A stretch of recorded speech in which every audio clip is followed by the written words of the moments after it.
কই থেকে ডাউনলোড দিচ্ছেন? কই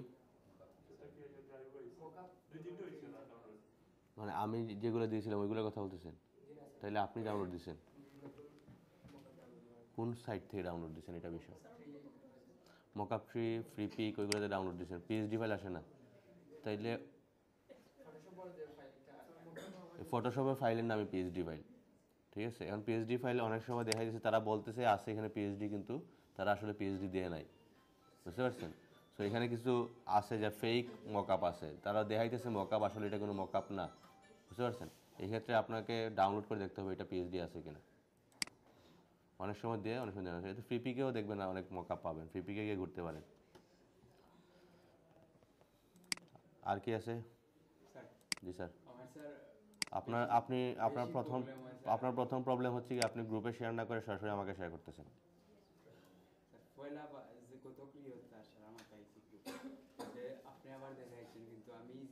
গ্রুপে কি আপনার একজন একজনকে হেল্প করেন না?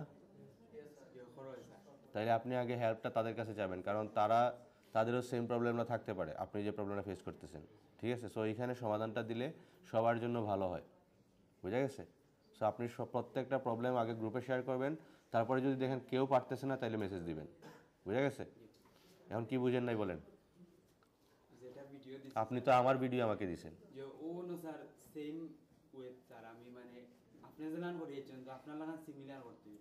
জি স্যার। তাহলে আপনারটা ভিডিও করলেন না কেন, আমারটা দিয়েছেন কেন? আপনি কিভাবে ট্রাই করছেন এটা যদি আমি দেখতাম, কারণ আমারটা তো হয়েছে, ঠিক আছে? এখন আপনি যেভাবে ট্রাই করছেন ওইটা যদি ভিডিও করতেন তাহলে কিন্তু আমার জন্য বেস্ট হইতো, আপনি কোন জায়গায় ভুলটা করছেন দেখতে পারতাম, বুঝতে পারছেন? তো আপনার যেহেতু এখন ভিডিও রেকর্ড হচ্ছে, আপনি যে প্রসেসে কাজটা করতেছেন ওই প্রসেসটা আধা ঘন্টা লাগুক সমস্যা নেই, ভিডিও করেন, আধা ঘন্টার ভিডিও প্রয়োজন আমি দেখব, ঠিক আছে? কিন্তু আপনি আপনার ভিডিওটা আমাকে দেখান, বুঝতে পারছেন? Okay sir. আর কোনো প্রবলেম? তাই লেয়ার নিয়ে আর কোনো ঝামেলা? গ্রুপ করতে পারেন লেয়ার?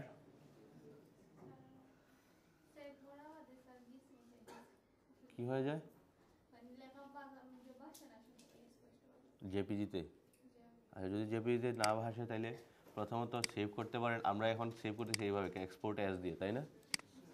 এক্সপোর্ট এস দিয়ে, আপনি এক্সপোর্ট এস দিয়ে যদি দেখেন ঝাপসা হইতেছে তাহলে ফাইল থেকে এক্সপোর্ট, তারপরে দিয়ে দিবেন সেভ ফর ওয়েব, তারপরে একটু লেখাগুলোকে এখানে চেক করতে পারবেন। যেমন আমরা যদি এখানে আমাদের কোনো একটা লেখা নিয়ে আসি, যেমন ডরাইভস লেখা নিয়ে আসলাম, একটু বড় করে দিই, এটাকে এইভাবে বড় করে দিলাম, then file export save for ওয়েবে গেলাম, যাওয়ার পর একটু দেখেন এটা ভাসতেছে কিনা, কারণ এখানে আমাদের একটু খেয়াল করেন উইডথ এবং হাইট দেওয়া আছে না? প্লাস এই ফাইলের সাইজটা কত দেওয়া আছে? 43 কিলোবাইট, ঠিক আছে? তাইলে আপনি যাচ্ছেন ফাইলের সাইজটা আরেকটু বাড়াবেন। এখন যদি দেখি এখানে পার্সেন্টেজ কত আছে?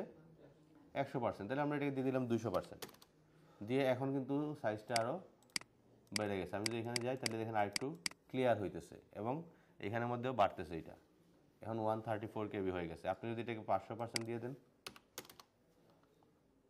তাহলে একটু খেয়াল করবেন এখানেও বাড়তেছে আস্তে আস্তে, এই যে 512 KB হয়ে গেছে। সো এইভাবে আপনি এটাকে ঠিক করে দেখতে পারেন কোনটা ভালো দেখায়, দেন সেভ দিয়ে দেন, এভাবে সেভ দিয়ে দিবেন, তাইলেই দেখবেন সব ঠিকঠাক হয়ে গেছে। আজকে ইলাস্ট্রেটরে তেমন কোনো কাজ নাই।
ওকে, এখানে কি লেখা আছে?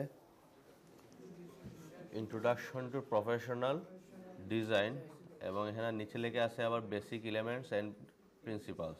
আজকে ওইগুলো নিয়েই কথা হবে, ক্লাসটাই আমাদের আজকে এটা নিয়ে। আমরা যদি একটু সামনে যাই, এখানে লেখা আছে কি, হোয়াট ইজ প্রফেশনালিজম। প্রফেশনালিজম আসলে কি? আগে তো প্রফেশনাল গ্রাফিক ডিজাইন বুঝতে হলে আগে বুঝতে হবে প্রফেশনাল জিনিসটা কি, তাই না? তাহলে প্রফেশনালিজম হচ্ছে গিয়ে প্রত্যেক দিন আপনারা ক্লাসে আসবেন আর যাবেন, হোমওয়ার্ক দিব 100টা আর করবেন 20টা, এটা হচ্ছে গিয়ে প্রফেশনালিজম, তাই না? কি বলেন? এটা তো প্রফেশনালিজম না।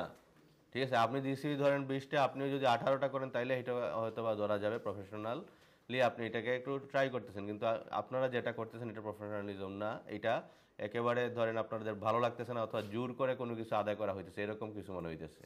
যেমন উনি প্রত্যেকদিন মানে হাতে একটা ব্যাগ নিয়ে মানে রাস্তায় রাস্তায় ঘুরতেছেন, আর মনে হইতেছে প্রফেশনালিজম এটা, মানে উনি প্রফেশনালি কোনো কাজ করতেছেন, এরকম কিছু না। হাতে ব্যাগ নিয়ে ঘোরাকে প্রফেশনালিজম বলে না, হয় না। আপনি একটা কাজকে, যেমন ধরেন এখানে লেখা আছে রেসপন্সিবিলিটি, ইন্টিগ্রিটি, অ্যাকাউন্টেবিলিটি এবং এক্সিলেন্স দিয়ে যখন কাজটা করবেন, মনোযোগ দিয়ে একটা দায়িত্ব নিয়ে, ঠিক আছে, যখন কাজটা করবেন তখন এটাকে আমরা প্রফেশনালিজম বলতে পারি। তো আমি এই দিকে আর যাচ্ছি না, এটা আপনারাই বুঝতেছেন এখানে কি মিন করতেছি। আমরা চলে যাই, এখানে কি আছে, বেসিক এলিমেন্টস। বেসিক এলিমেন্টসের মধ্যে এখানে প্রথমত চলে আসে visual elements of graphic design. আমরা যদি দেখি, আমরা ডিজাইনের মধ্যে অলরেডি অনেকগুলা জিনিস ইউজ করছি। প্রথমত ডিজাইনের মধ্যে বেসিক এলিমেন্টস বলতে বোঝাইতেছে, আর ডিজাইন আরেকটা বলতে পারি আমরা ভিজুয়াল এলিমেন্টস। ভিজুয়াল মানে কি, যে এলিমেন্টসগুলো আমরা দেখতে পারি ডিজাইনের মধ্যে। এখন কি কি দেখতেছি, অলরেডি ডিজাইন তো অনেকগুলো করছি, আমরা করছি না? এই বিজনেস কার্ডের মধ্যে যেগুলো দেখতেছি, এর মধ্যে প্রথমত দেখতেছি কি, একটা টেক্সট আছে, তারপরে আছে কি শেপ, তারপরে কি আছে কালার। আবার ব্যাকগ্রাউন্ডের মধ্যে দেখা যাচ্ছে যে অনেক ধরনের টেক্সচার ইউজ করা হইতেছে বা ম্যাপ ইউজ করা হইতেছে, তাহলে আরেকটা ধরতে পারি কি টেক্সচার। তাহলে ওইগুলোকে আমরা বলতে পারি কি বেসিক এলিমেন্টস অথবা ভিজুয়াল এলিমেন্টস। আমরা যদি একটু সামনে যাই, এখানে দেখেন কয়টা এলিমেন্টস আছে বেসিক এলিমেন্টস, টোটাল 7টা আছে, ঠিক আছে। প্রথমত চলে আসছে কি লাইন, তারপরে shape, form, texture, space, text, তারপরে কালার। এই 7টা এলিমেন্টসই হচ্ছে কি ভিজুয়াল এলিমেন্টস অথবা বেসিক এলিমেন্টস। মানে আমরা এখন বেসিক এলিমেন্টস মানে কি বুঝাইতেছে, যে ডিজাইনের মধ্যে যা যা দেখা যায় তাই হচ্ছে কি বেসিক বা ভিজুয়াল এলিমেন্টস। এখন এই এলিমেন্টসগুলা যদি আপনি প্রত্যেকটা না জানেন যে কোনটা আসলে কি, তাইলে কিন্তু আবার আপনি এইটা দিয়ে ডিজাইনও করতে পারবেন না। আবার এইগুলার প্রত্যেকটা এলিমেন্টস ইউজ করার ক্ষেত্রেও কিছু নিয়ম কানুন আছে, যেটাকে আমরা বলি বেসিক প্রিন্সিপাল। আচ্ছা, তাহলে এই 7টা আপনারা লিখতেছেন? আচ্ছা, লিখে নেন, লিখা শেষ হলে বলবেন।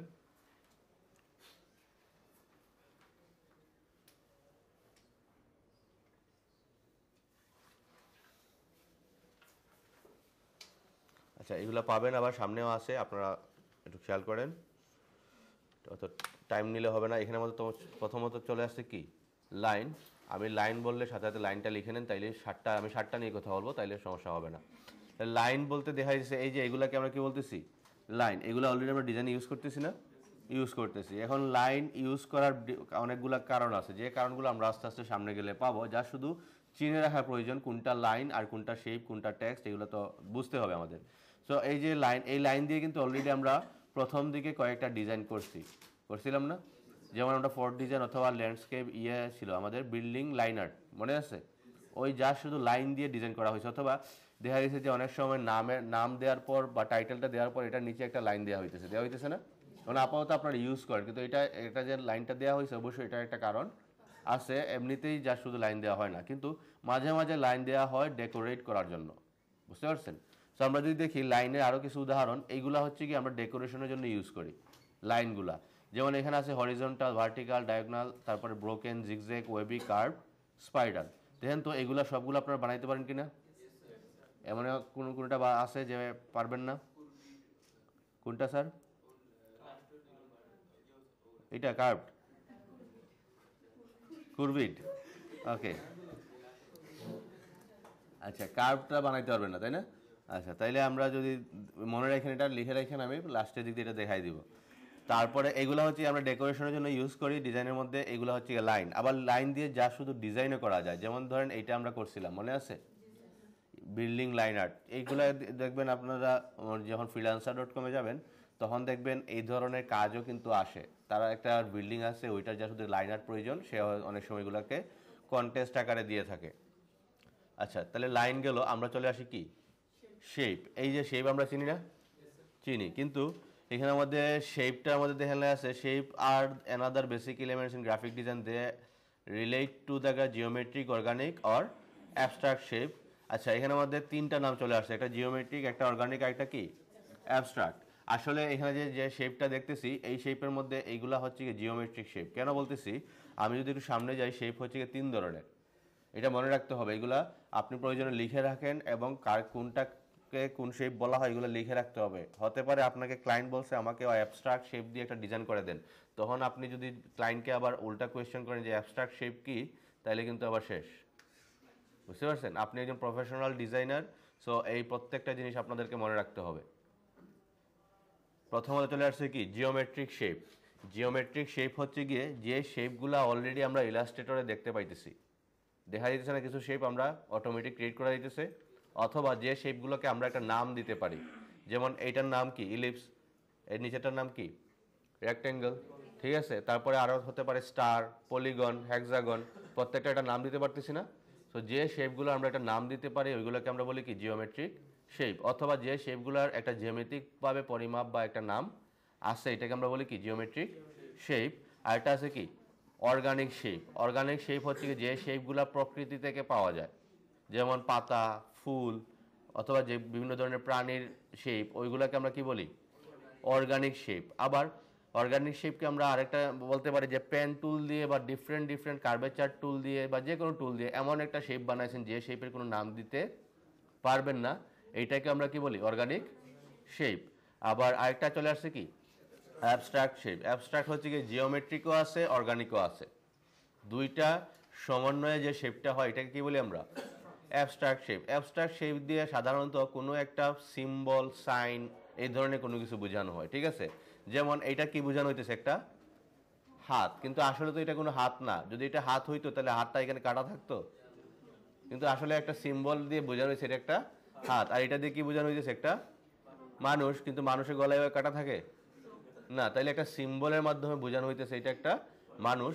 কিন্তু ওই ধরনের শেপকে আমরা অ্যাবস্ট্রাক্ট বলি। কেন? যেমন এখানে ইলিপস আছে আর এখানে আবার ডিফারেন্ট ধরনের শেপ আছে, যেটাকে আমরা বলতেছি কি অর্গানিক, এটা হচ্ছে কি জিওমেট্রিক। এটা হয়ে গেছে জিওমেট্রিক, এটা হয়ে গেছে অর্গানিক, তাহলে দুইটা মিলে হয়ে গেছে কি অ্যাবস্ট্রাক্ট। তাইলে ক্লায়েন্ট যদি আপনাকে অ্যাবস্ট্রাক্ট বলে তাইলে বুঝতে পারবেন তো কি অর্গানিক বললে আপনি যা শুধু অর্গানিক, মানে এখানে আমাদের জিওমেট্রিকও আসবে না, যা শুধু ডিফারেন্ট ডিফারেন্ট শেপ আসবে। যেমন এটা একটা ফুল মনে হইতেছে, কিন্তু কি ফুল আমরা জানি না। এটা পাতা মনে হইতেছে, কিসের পাতা আমরা জানি না। একটা পাখিও আসতে পারে, এই ধরনের শেপকে আমরা অর্গানিক শেপ বলি। তারপরে যদি আমরা আরও উদাহরণে যাই, এই হচ্ছে কি জিওমেট্রিকের উদাহরণ। এই যে প্রত্যেকটা শেপ, প্রত্যেকটা শেপের একটা নাম আছে না, নাম আছে। সো এগুলো লেখা লাগবে না আপাতত, আপনি যা শুধু দেখে রাখেন, এগুলা সিম্পল জিনিস মনে থাকবে।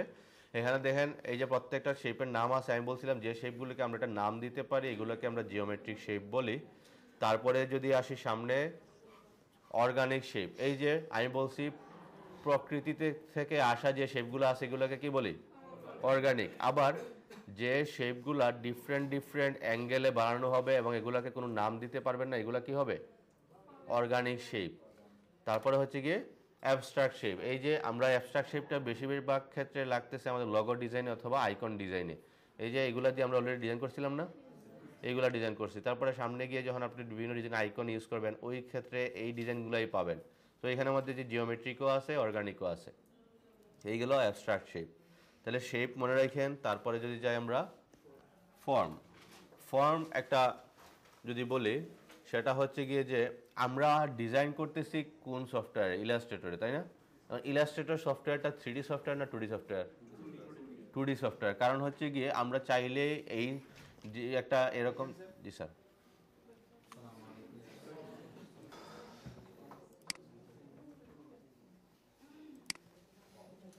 ওকে আমরা কোথায় ছিলাম? এখানে ফর্মে। ফর্ম হচ্ছে গিয়ে যে একটা 2D ইন্টারফেসকে 3Dতে রূপান্তর করাকে কি বলি আমরা ফর্ম। আসলে আমরা 3Dতে রূপান্তর করতেছি না, 3Dর মতো একটা ভাইব যা শুধু নিয়ে আসতেছি। আমরা এটাকে বলতে পারবো না এটা একটা 3D, দেখতে মনে হচ্ছে 3D, আসলে এটা কোনো 3D না। এটাকে আমরা বলতেছি কি ফর্ম।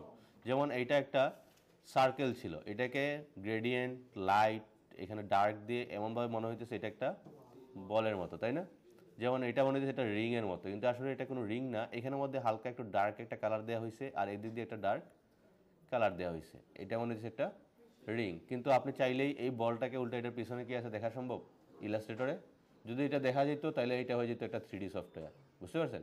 কিন্তু আসলে এটা 3D না। আমরা যে কোনো একটা 2D ফর্মকে বা 2D শেপকে 3Dতে রূপান্তর করাকে বলতেছি ফর্ম। তা এইটাও একটা ভিজুয়াল এলিমেন্টস। যেমন এটা একটা ইয়ে ছিল, ত্রিভুজ ছিল, এটাকে বানানো হয়েছে একটা কোণের মতো। এটা একটা রেক্ট্যাঙ্গল, এটাকে একটা বক্স বানানো হয়েছে। যদি আরও উদাহরণ দেখি ফর্মের, তাহলে এই হচ্ছে গিয়ে ফর্মের উদাহরণ। এই যে প্রত্যেকটা অংশকে কীভাবে আমরা 3Dতে রূপান্তর করা হয়েছে, সো এইগুলোকে আমরা কি বলি? ফর্ম বলি। সো আমরা ডিজাইন করার ক্ষেত্রে অনেক সময় এই ধরনের ফর্ম নিয়ে ডিজাইন করা লাগতে পারে। যেমন অনেক সময় দেখা যায় একটা প্রোডাক্ট রাখা হয়েছে একটা ইয়ের মধ্যে, এটা স্টেজের মধ্যে, বা এরকম বক্সের উপরে রাখা হয়েছে, বা এরকম কোনো কিছুর মধ্যে এটা প্রোডাক্ট রাখা হয়েছে। তো এই জিনিসগুলো আমরা যখন বানাই তখন আমরা ইলাস্ট্রেটরেই বানাবো, এবং দেখাইছিলাম মনে হয় ওইগুলো বানানো, দেখাইছিলাম এই বক্স না, এই বক্স না, এইরকম কোনো স্টেজ বানানো দেখানো। আচ্ছা, সামনে দেখাই দিব না, সমস্যা। তো এইগুলো হচ্ছে গিয়ে ফর্ম। তো এইগুলো আমরা সামনে গিয়ে আরও ক্লাসে যখন দেখবো এগুলো দেখতে পারবো। তারপরে আছে কি টেক্সচার, ভেরি ইম্পর্ট্যান্ট একটা পার্ট হচ্ছে গিয়ে টেক্সচার ডিজাইনের মধ্যে। এখন টেক্সচারটা আসলে কি এটা বুঝতে হবে। টেক্সচার হচ্ছে গিয়ে যে আমি যদি এখন উপরে সিলিংয়ের দিকে তাকাই, তাহলে এটা দেখে মনে হইতেছে না যে টাচ করলে হাতে কোন ধরনের একটা ফিল আসবে, দেখে তো মনে হইতেছে। সো এই ঠিক সেম একটা কার্ড বা একটা ডিজাইনকে দেখে যে একটা ফিল আসবে, এটা টেক্সচারটা দেখে, মানে ব্যাকগ্রাউন্ডটা দেখে, ওইটাকে আমরা বলতেছি কি টেক্সচার। আসলে তো এটার মধ্যে টাচ করলে এরকম ফিলটা আসবে না। যেমন এটা দেখাইতেছে এটা কাপড়ের মতো, কিন্তু এখানে টাচ করলে কি কাপড় মনে হবে না, কিন্তু আমরা একটা ফিল নিয়ে আসতেছি ব্যাকগ্রাউন্ডে, এটাকে কি বলতেছি টেক্সচার। এখন সব ডিজাইনে তো আর সব ধরনের টেক্সচার যায় না। এখন আপনি একটা বিজনেস রিলেটেড ডিজাইন করছেন, আর ওইটার মধ্যে আপনি এই কাপড় দিয়ে দিলেন, তাইলে হবে? যেমন এটা যাবে কোথায়, ধরুন আপনি প্যাটার্ন ডিজাইন করছেন, হতে পারে কিডসের জন্য প্যাটার্ন করছেন, অথবা বিভিন্ন ক্লোথিংয়ের জন্য আমরা, বা টি শার্টের জন্য একটা লোগো বানাইছেন, তো এই ক্ষেত্রে বা লেভেল ডিজাইন করছেন, সেই ক্ষেত্রে আমি কি করতে পারি, এটার উপরে এটা বসাই দিতে পারি, তাইলে মনে হবে এটা কাপড়ের মধ্যে আছে, ঠিক আছে? সো ওই ধরনের ক্ষেত্রে আমরা বিভিন্ন ডিজাইনে যে ডিফারেন্ট ব্যাকগ্রাউন্ড ইউজ করি, এগুলোকে আমরা কি বলি টেক্সচার। টেক্সচারটা হতে পারে এটা রাফনেস বুঝাইতেন, সফটনেস বুঝাইতেন, অথবা আরও বিভিন্ন ধরনের আমরা ভেরিয়েশন নিয়ে আসতে পারি। তাহলে এটা গেল আরেকটা ভিজুয়াল অথবা বেসিক এলিমেন্টস। তারপরে যদি আসি স্পেস, আর এটা হচ্ছে গিয়ে স্পেসটা হচ্ছে গিয়ে একেবারে খুবই ইম্পর্ট্যান্ট। এখন এই স্পেসটা মনে হইতেছে যে এই স্পেসের কথা বলা হইতেছে, তাই না? কিন্তু আসলে তা না, এই স্পেস এটা না। স্পেস হচ্ছে গিয়ে এটা। স্পেস কয় ধরনের? 3 ধরনের। একটা হচ্ছে গিয়ে পজিটিভ স্পেস, একটা নেগেটিভ স্পেস, আর একটা কি আছে হোয়াইট স্পেস। এগুলা লিখে নিতে পারেন।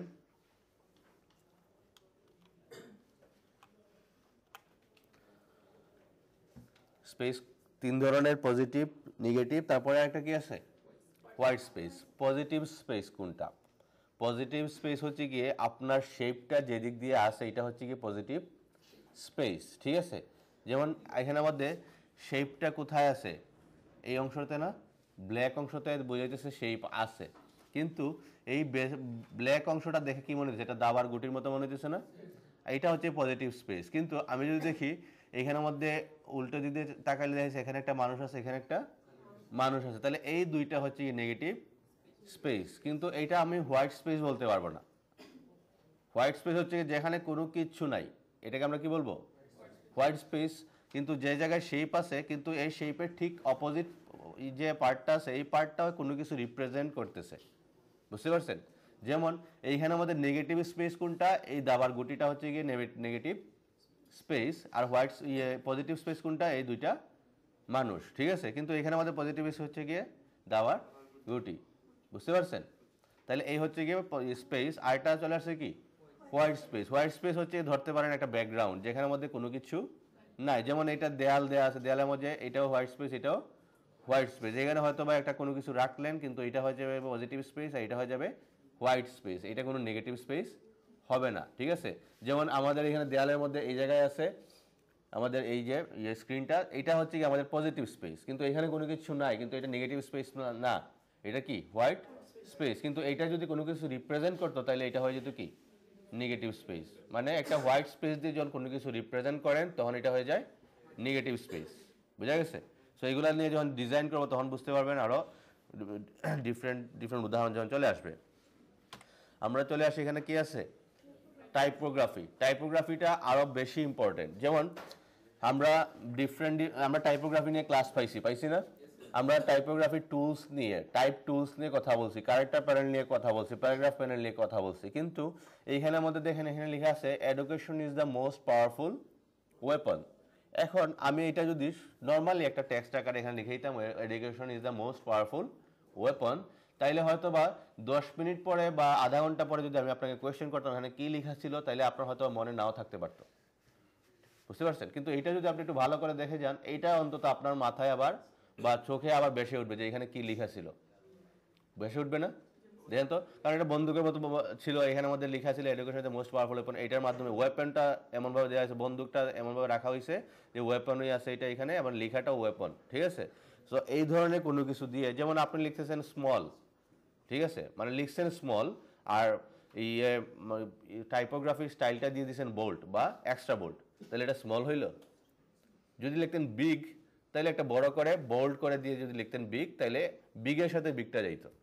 বুঝতে পারছেন? সো এই সেন্স থেকে আমি বলতেছি যে টাইপোগ্রাফিটা আমাদেরকে ওই যেটা আপনি রিপ্রেজেন্ট করতেছেন ওইটার মতো করে রাখার চেষ্টা করবেন। যেমন এইটা যায় কিসের ক্ষেত্রে? এটা যাবে যে আপনি যেমন একটা টাইটেল বানাইতেছেন অথবা একটা সাবটাইটেল, প্যারাগ্রাফের ক্ষেত্রে না, প্যারাগ্রাফ তো এরকমই হবে, কিন্তু টাইটেলগুলো আমরা ডিফারেন্টভাবে উপস্থাপন করি, ডিফারেন্ট স্টাইলে উপস্থাপন করি। এই বিভিন্ন স্টাইলে উপস্থাপন করাকে আমরা বলি কি?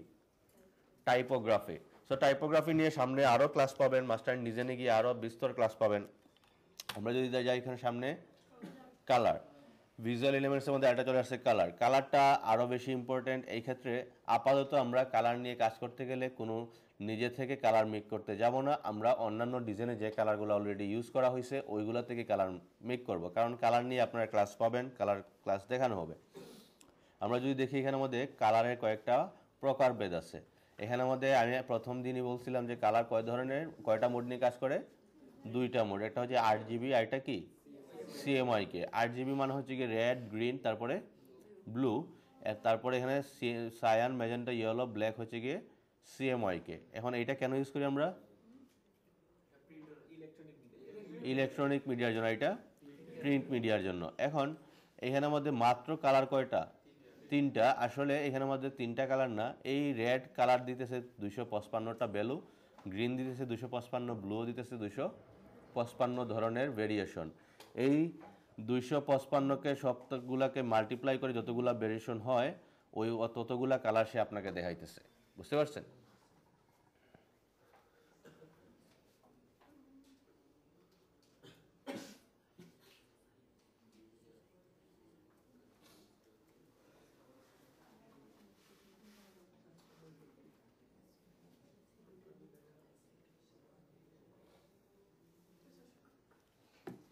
আচ্ছা, এখন এই RGB এবং CMYK বুঝতে পারছেন তো?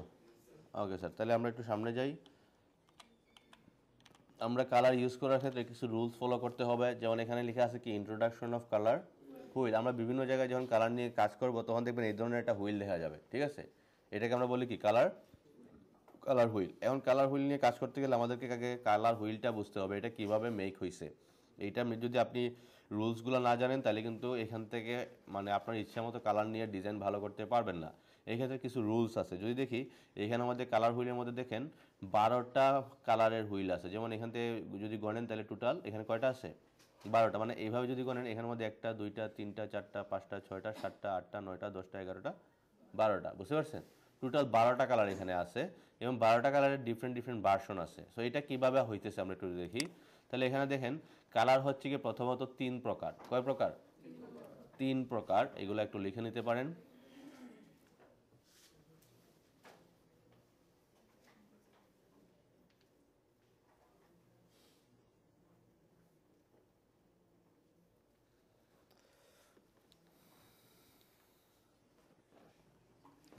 কালার 3 প্রকার, এটা হচ্ছে গিয়ে প্রাইমারি, একটা সেকেন্ডারি আর একটা টারশিয়ারি। প্রাইমারি কালার কোনগুলো? রেড, ইয়েলো এবং ব্লুকে আমরা কি বলি? Primary colour. কেন বলতেছি প্রাইমারি কালার? কারণ হচ্ছে গিয়ে এই কালারগুলা রেড, ইয়েলো, ব্লু অন্য কোনো কালারের সাহায্য নিয়ে রেডও হয় নাই, ইয়েলো হয় নাই, ব্লু হয় নাই, তারা নিজস্ব শক্তিতে রেড হয়েছে, ইয়েলো হয়েছে, ব্লু হয়েছে। আসলে কালারগুলো কই থেকে পাই আমরা এটা জানেন? কালারগুলো আসতেছে আসলে প্রকৃতি থেকে। ঠিক আছে? কোনো মানুষের শক্তি নাই কোনো কালার মেক করার, ঠিক আছে।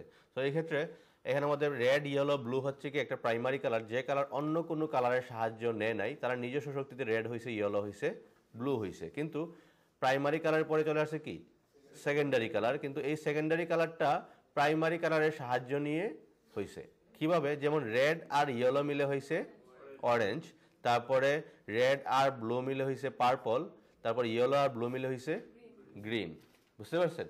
তাহলে এইটাকে আমরা সেকেন্ডারি কালার বলি। এখন যদি এটার উদাহরণ দেখা, যেমন এটা আছে রেড, এটা আছে ইয়েলো, তাহলে আমরা যদি একটু ইলাস্ট্রেটরে যাই, যাওয়ার পর আমি এখানের মধ্যে দুইটা শেপ নিলাম, এইটা শেপ, তারপর এখানে একটা শেপ নিলাম, এটার কালার দিয়ে দিলাম আমি রেড, এইটারটা দিয়ে দিলাম, আর এখানে দিয়ে আরেকটা নিয়েছিলাম, এটাকে দিয়ে দিলাম ইয়েলো, এই দুইটা নিলাম। নেওয়ার পর দুইটাকে সিলেক্ট করলাম, অবজেক্ট থেকে নিয়ে গেলাম ব্লেন্ড, মেক দিয়ে দিলাম। দেওয়ার পর আমরা এখান থেকে স্টেপগুলোকে দিয়ে দিলাম একটা স্টেপ, বেশি দিলাম না, স্পেসিফাই স্টেপস একটা দিয়ে ওকে দিয়ে দিলাম। তাইলে দেখেন এখানে মাঝখানে কি কালার চলে আসছে? Orange colour. বুঝতে পারছেন? সো এই দুইটা কালার মিক্সের মাধ্যমে অরেঞ্জ কালারটা ক্রিয়েট হইতেছে। তাহলে সেকেন্ডারি কালারে বোঝা গেছে? আচ্ছা, তারপরে হচ্ছে কি টারশিয়ারি কালার। টারশিয়ারি এখানের মধ্যে কয়টা কালার মেক হয়েছে সেকেন্ডারিতে? তিনটা। তাহলে এখানে পেলাম তিনটা, এখানে তিনটা, কয়টা টোটাল কয়টা হয়েছে? ছয়টা। তারপরে টারশিয়ারের মধ্যে দেখেন আরও ছয়টা কালার হয়েছে। কিভাবে হয়েছে? এখানের মধ্যে রেড অরেঞ্জ আর অরেঞ্জ, এখানে অরেঞ্জ আর রেড, গ্রিন আর ইয়েলো, ব্লু আর পার্পল, এগুলো মিক্স হয়ে একটার সাথে আরেকটা মিক্স হয়ে বাকি আরও ছয়টা কালার ক্রিয়েট হয়েছে। মানে প্রাইমারি সেকেন্ডারি মিলাই হইতেছে ট্রাইশারি। প্রথমত প্রাইমারিগুলোর সাথে প্রাইমারি মিক্স হয়ে সেকেন্ডারি হয়েছে, এখন সেকেন্ডারির সাথে প্রাইমারি মিলিয়ে টারশিয়ারি হয়েছে। তাহলে এখানের মধ্যে কয়টা আছে? ছয়টা। তাহলে টোটাল কয়টা কালার পাইলাম এখানে? 12টা কালার। এই 12টা কালারই কালার হুইলের মধ্যে আছে। বুঝতে পারছেন? এর থেকে একটা কালারও বেশি নাই, এগুলাই আছে। তাহলে আমরা এখানের মধ্যে যদি কালার হুইলটা এখন দেখি, এখানের মধ্যে এই যে কীভাবে মিক্স হয়েছে এটা দেখাইতেছে। এখানের মধ্যে এই যে রেড ইয়েলো মিলে অরেঞ্জ, ব্লু ইয়েলো মিলে গ্রিন, ব্লু আর রেড মিলে পার্পল। তারপরে যদি দেখেন টারশিয়ারিতে কীভাবে মিক্স হইতেছে, আরও 6টা কালার কীভাবে আসছে, এটার উদাহরণ এখানে চলে আসছে। সো আপনারা যদি স্লাইডগুলো ভিডিওগুলো একটু পজ করেন, তাহলে দেখতে পারবেন প্রত্যেকটা কালারের কীভাবে হইতেছে। এখন চলে আসে এখানের মধ্যে দেখেন কালার হুইল। কালার হুইলটা ক্রিয়েট হয়েছে দেখেন, আমরা বলতেছিলাম প্রাইমারি কালার কোনটা? রেড, ইয়েলো এবং ব্লু, মনে আছে? তাহলে দেখেন এখান থেকে আছে কি রেড, আরেকটা আছে ইয়েলো, আরেকটা কি আছে ব্লু, তিনটা তিন কর্নারে আছে না? আপনারা প্রত্যেকটা হুইল এরকমভাবেই পাবেন। এখন দেখেন আমরা বলছিলাম ইয়েলো এবং রেড মিক্স হয়ে কি হয়েছে? অরেঞ্জ। ইয়েলো এবং ব্লু মিলে হয়েছে গ্রিন, এবং ব্লু এবং রেড মিলে হয়েছে পার্পল, বা এখানে ভায়োলেট লেখা আছে। তারপরে এখন যদি আবার দেখা যাচ্ছে যে এইটা আর এইটা মিক্স হয়ে ব্লু গ্রিন হয়েছে, গ্রিন আর ইয়েলো মিলে হয়েছে ইয়েলো গ্রিন, এইটাও চলে আসছে। আগেরটা ছিল সেকেন্ডারি, এখন হয়ে গেছে টারশিয়ারি। তাহলে মিক্সিংগুলো বুঝতে পারতেছেন এখানে? এখন এইটাই হচ্ছে কি আপনার প্রত্যেকটা কালার হুইল, যে কোনো ওয়েবসাইটে যান কালার হুইলটা এইভাবে আসবে, আপনার এখানে ডিফারেন্টভাবে আসবে না। সো এটা গেল কালার হুইল। এখন এগুলো ইউজ করার ক্ষেত্রে হয়তো বা ডিফারেন্ট ডিফারেন্ট রুলস থাকতে পারে, যা শুধু এটা কেমনে মেক হয়েছে এটার উদাহরণ দিলাম। এখন আমরা এখন চলে আসি কালারের ফিলিংস নিয়ে। যেমন দেখেন এই কালারটা দেখে একটু ঠান্ডা ঠান্ডা মনে হইতেছে, তাই না? কিন্তু এটা ওয়ার্ম মনে হইতেছে, ঠিক আছে? তাহলে এই ধরনের বিষয়গুলো আমাদের কাজে আসবে। যেমন ধরেন এই সাইডটা বলতেছি আমরা এটা কুল সাইড, এটা হচ্ছে গিয়ে ওয়ার্ম সাইড, ঠিক আছে? যেমন আপনি এখন আইসক্রিমের জন্য ডিজাইন করতেছেন, আপনি যদি এখন এই টাইপের কোনো কালার দেন তাহলে একটা ভালো নাও আসতে পারে, কারণটা এই আইসক্রিমটা হয়তো একটু ঠান্ডা টাইপের, অথবা একটু মানে ধরেন আপনি ট্রাভেল নিয়ে ডিজাইন করতেছেন, ট্রাভেলটা ধরেন একটা আইসল্যান্ড বা একটা ঠান্ডা কোনো দেশের ট্রাভেল নিয়ে ডিজাইন করতেছেন, আপনি কি করলেন এখানে ওয়ার্ম কালার দিয়ে ডিজাইন করে ফেললেন, ভালো দেখাবে এটা? এইটা এই জন্য কালারগুলো বোঝা খুবই জরুরি, আপনাদেরকে এই জিনিসগুলো বুঝতে হবে। তাহলে এখান থেকে আপনি যদি কালারগুলো পিক করে কাজ করেন তাহলে দেখবেন আপনি ডিজাইনের সাথে এটাকে ম্যাচ করতে পারবেন। তারপরে যদি দেখি এখানের মধ্যে কালার অ্যাট্রিবিউট, কালার অ্যাট্রিবিউটটা ইম্পর্টেন্ট। এখানের মধ্যে কালার অ্যাট্রিবিউটের মধ্যে প্রথমত আছে হিউ, স্যাচুরেশন, আর একটা কি আছে? ব্রাইটনেস। প্রথমত যদি হিউতে আসি, হিউ হচ্ছে গিয়ে প্রত্যেকটা কালারের যে নামটা আছে এটাকে আমরা কি বলি? হিউ। মানে রেড একটা হিউ, ইয়েলো একটা হিউ, ব্লু একটা হিউ, মানে প্রত্যেকটা কালারকে আমরা কি বলতে পারি? হিউ বলতে পারি। কিন্তু স্যাচুরেশন মানে হচ্ছে গিয়ে প্রত্যেকটা কালারের পরিমাণ। কালারের পরিমাণ বলতে ধরেন আমি যদি রুয়াবজার একটা উদাহরণ দিয়েছিলাম, মনে আছে? এই রুয়াবজাতে যদি আপনি 5 ফুটা দেন একটা কালার হবে, 10 ফুটা দিলে আরেকটা কালার হবে, কারণ এখানে কালারের পরিমাণটা আস্তে আস্তে বাড়তেছে। এইটাকে আমরা বলি কি?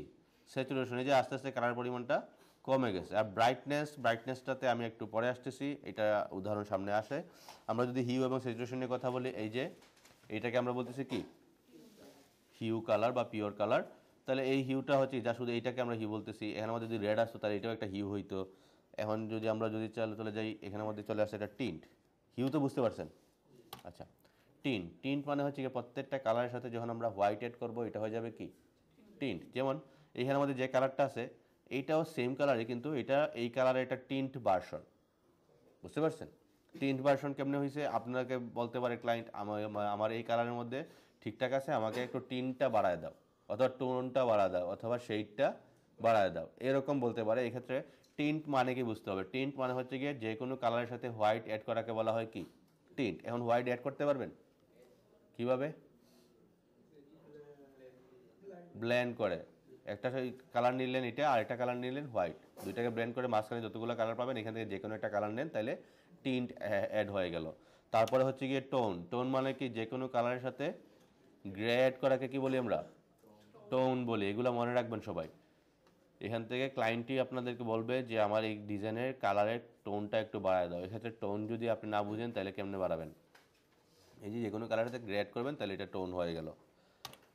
তারপরে চলে আসছে কি শেড অথবা ব্রাইটনেস বলতে পারি আমরা এটাকে। শেড মানে হচ্ছে গিয়ে যে কালার, যে কোনো কালারের সাথে ব্ল্যাক অ্যাড করাকে কি বলা হয়? শেড বলা হয়। তাহলে টিন্ট, টোন, শেড মনে থাকবে। টিন্ট মানে কি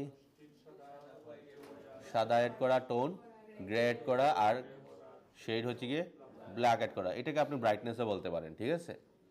আচ্ছা, এইটা গেল। তারপরে যদি আমরা যাই সামনে, রুলস অফ কালার। এই যে কালার হুইলটা দেখেন, কালার হুইলটা থেকে যদি আপনি কালার অ্যাপ্লাই করতে চান তাহলে কয়েকটা রুলস ফলো করে আপনি অ্যাপ্লাই করতে পারেন। প্রথমত চলে আসছে কি কমপ্লিমেন্টারি কালার। কমপ্লিমেন্টারি কালার হচ্ছে গিয়ে এইখান থেকে যদি এই কালারটা নেন, ঠিক এর অপোজিট কালারটা নিয়ে যদি ডিজাইন করেন, এটা হয়ে যাবে কি কমপ্লিমেন্টারি কালার। আবার এখানের মধ্যে আছে split complementary colour. Split complementary colour কি? যদি আপনি এইখান থেকে কালার নেন তাহলে ঠিক অপোজিটের দুইটা কালার নেওয়াকে কি বলা হয়? Split complimentary. সো এখানের মধ্যে প্রত্যেকটা রুলস দেওয়া আছে। অ্যানালগাস মানে কি পাশাপাশি তিনটা কালার, চারটা কালার হতে পারে, পাঁচটা কালারও হতে পারে, একসাথে পাশাপাশি সবগুলো কালার নিয়ে ডিজাইন করবেন, তখন এটা হয়ে যাবে অ্যানালগাস। ডায়াডিক মানে একটা কালার গ্যাপ দিয়ে যখন কালার নেবেন তখন এটা হয়ে যাবে ডায়াডিক। মনোক্রোমেটিক। মনোক্রোমেটিক হচ্ছে কি এক কালার দিয়ে ডিজাইন করবেন যখন, তখন হবে কি মনোক্রোমেটিক। কিন্তু আসলে এখানে এক কালার না, এখানে টিন, টোন, শেড এগুলো ইউজ করে যখন ডিজাইন করবেন, এগুলোকে কি বলি আমরা? Monochromatic colour. তারপরে হচ্ছে গিয়ে ট্রায়াডিক কালার। ট্রায়াডিক কালার হচ্ছে গিয়ে প্রত্যেকটা কালার হুইলের প্রত্যেকটার মধ্যে থেকে আপনি তিনটা কালার গ্যাপ দিবেন। যেমন এখানে কয়টা গ্যাপ আছে? তিনটা। এখানে তিনটা, এখানে তিনটা, তাহলে এটাকে হয়ে গেছে কি ট্রায়াডিক কালার। তারপর হচ্ছে গিয়ে টেট্রাডিক কালার। টেট্রাডিক কালার হচ্ছে গিয়ে যে আমরা কি করতে পারি, যে একটা চতুর্ভুজ নিয়ে আমরা হিসাব করতে পারি, অথবা ধরেন আপনি এখান থেকে একটা কালার নিয়েছেন, ঠিক অপোজিট একটা কালার নিয়েছেন, তারপরে একটা গ্যাপ দিয়ে আরেকটা কালার নেবেন এবং একটা ঠিক অপোজিট একটা কালার নেবেন, এটাকে আমরা বলি কি টেট্রাডিক কালার। স্কোয়ার কালার হচ্ছে কি প্রত্যেকটা কালারের মাঝখানে হচ্ছে কি আপনি দুইটা গ্যাপ নেবেন, তখন এটা হয়ে যাবে কি স্কোয়ার। যেমন এখানে দুইটা গ্যাপ, এখানে দুইটা, এখানে দুইটা, এখানে দুইটা। বুঝতে পারছেন? মানে এত কিছু তো মনে থাকা সম্ভব না। সম্ভব না। আপনাকে ক্লায়েন্ট বলতে পারে আমাকে এই রুলস অনুযায়ী কালারগুলা দিয়ে দেন। যেমন বলতে পারে আমাকে স্প্লিট কমপ্লিমেন্টারি দিয়ে ডিজাইনটা করে দেন। এখন আপনি জানেন না স্প্লিট কমপ্লিমেন্টারি কি, অ্যানালগাস কি, ভুলে গেছেন, তাইলে আমরা কিছু সাইড ইউজ করতে পারি। যেমন ধরেন আমরা চলে গেলাম এখান থেকে অ্যাডোব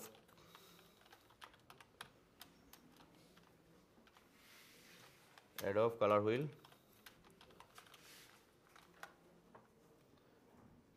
এখান থেকে অ্যাডোব কালারে চলে যান।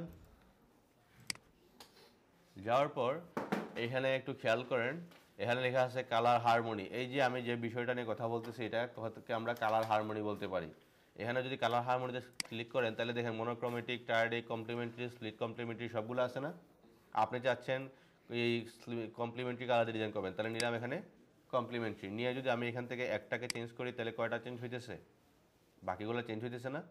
যেমন আমি বলছিলাম ইয়েলো নিলে ঠিক অপোজিট কালারটা হবে কমপ্লিমেন্টারি কালার। তাহলে দেখেন কমপ্লিমেন্টারি কালারটা এটা যদি আমি এখানে যে টিন, টোন, শেড এগুলো অ্যাড হইতেছে, এখন আপনি এখান থেকে কালার নিতে পারেন। এখন কালার যেহেতু আমি এখান থেকে নিলাম ঠিকই, কিন্তু কালারটা নিব কীভাবে? কালার যেগুলো এইগুলো হচ্ছে কমপ্লিমেন্টারি কালার। একটা কালারের সাথে একটা কালার কোনো মিল আছে? মিল নাই। আপনি যদি অনেকগুলো কালার নিয়ে একটা ডিজাইন কাজ করতে চান তাহলে এইভাবে যদি কালার হুইল থেকে ডিজাইন কালার নেন তাহলে দেখবেন প্রত্যেকটা কালার আপনি ভিজিবল করতে পারবেন। এখন আপনার কাজ হচ্ছে কি এইগুলোকে যা শুধু কী করা, কপি করা। এই কোডটাকে আমি কপি করলাম, কপি করে চলে গেলাম ইলাস্ট্রেটরে। যাওয়ার পর আমি একটা শেপ নিয়ে এখানে নেওয়ার পর এই শেপটার মধ্যে ডাবল ক্লিক করলাম। ডাবল ক্লিক করে এই যে এখানের মধ্যে কোডটাকে বসায় ওকে দিয়ে দিলাম, তাহলে কালারটা এখানে চলে আসলো। ঠিক আছে? দেন আরেকটা কালার লাগবে, আপনি এটাকে অল্টার ধরে আরেকটা কালার নিয়ে নেন। এখান থেকে ধরেন আপনি এই কালারটা নেবেন, কপি করেন, কপি করে ইলাস্ট্রেটরে গেলাম, যাওয়ার পর এখানে আমাদের ডাবল ক্লিক করে কন্ট্রোল ভি দিলাম, এই অংশতে ওকে দিয়ে দিলাম, এখানে কালারটা চলে আসলো। বুঝতে পারছেন?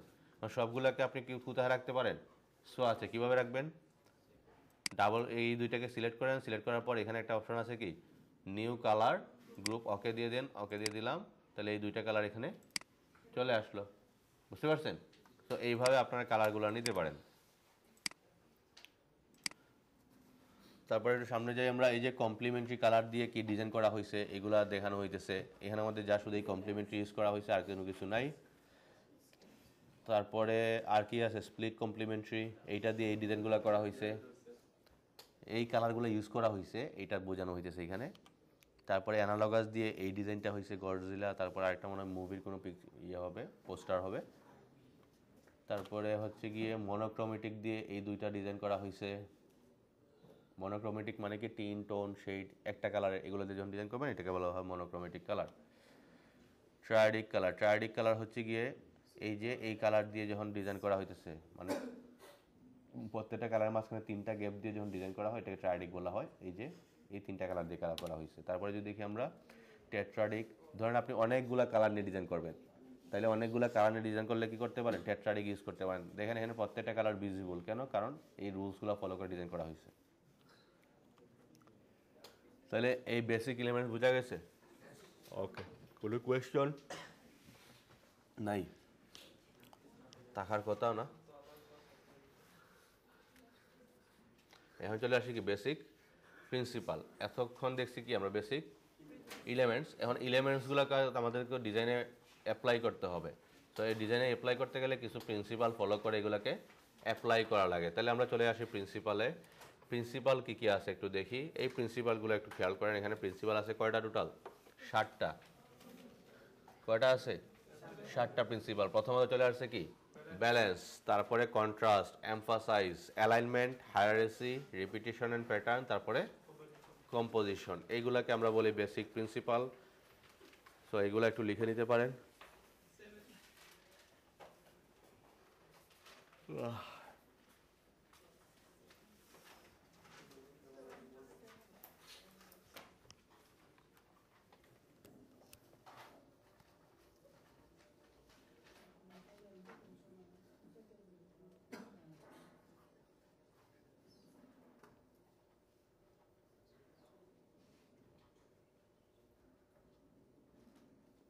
আচ্ছা, এখানে আমাদের ব্যালেন্সে যদি যাই, আমি প্রথমত ব্যালেন্সের উদাহরণ দেখেন।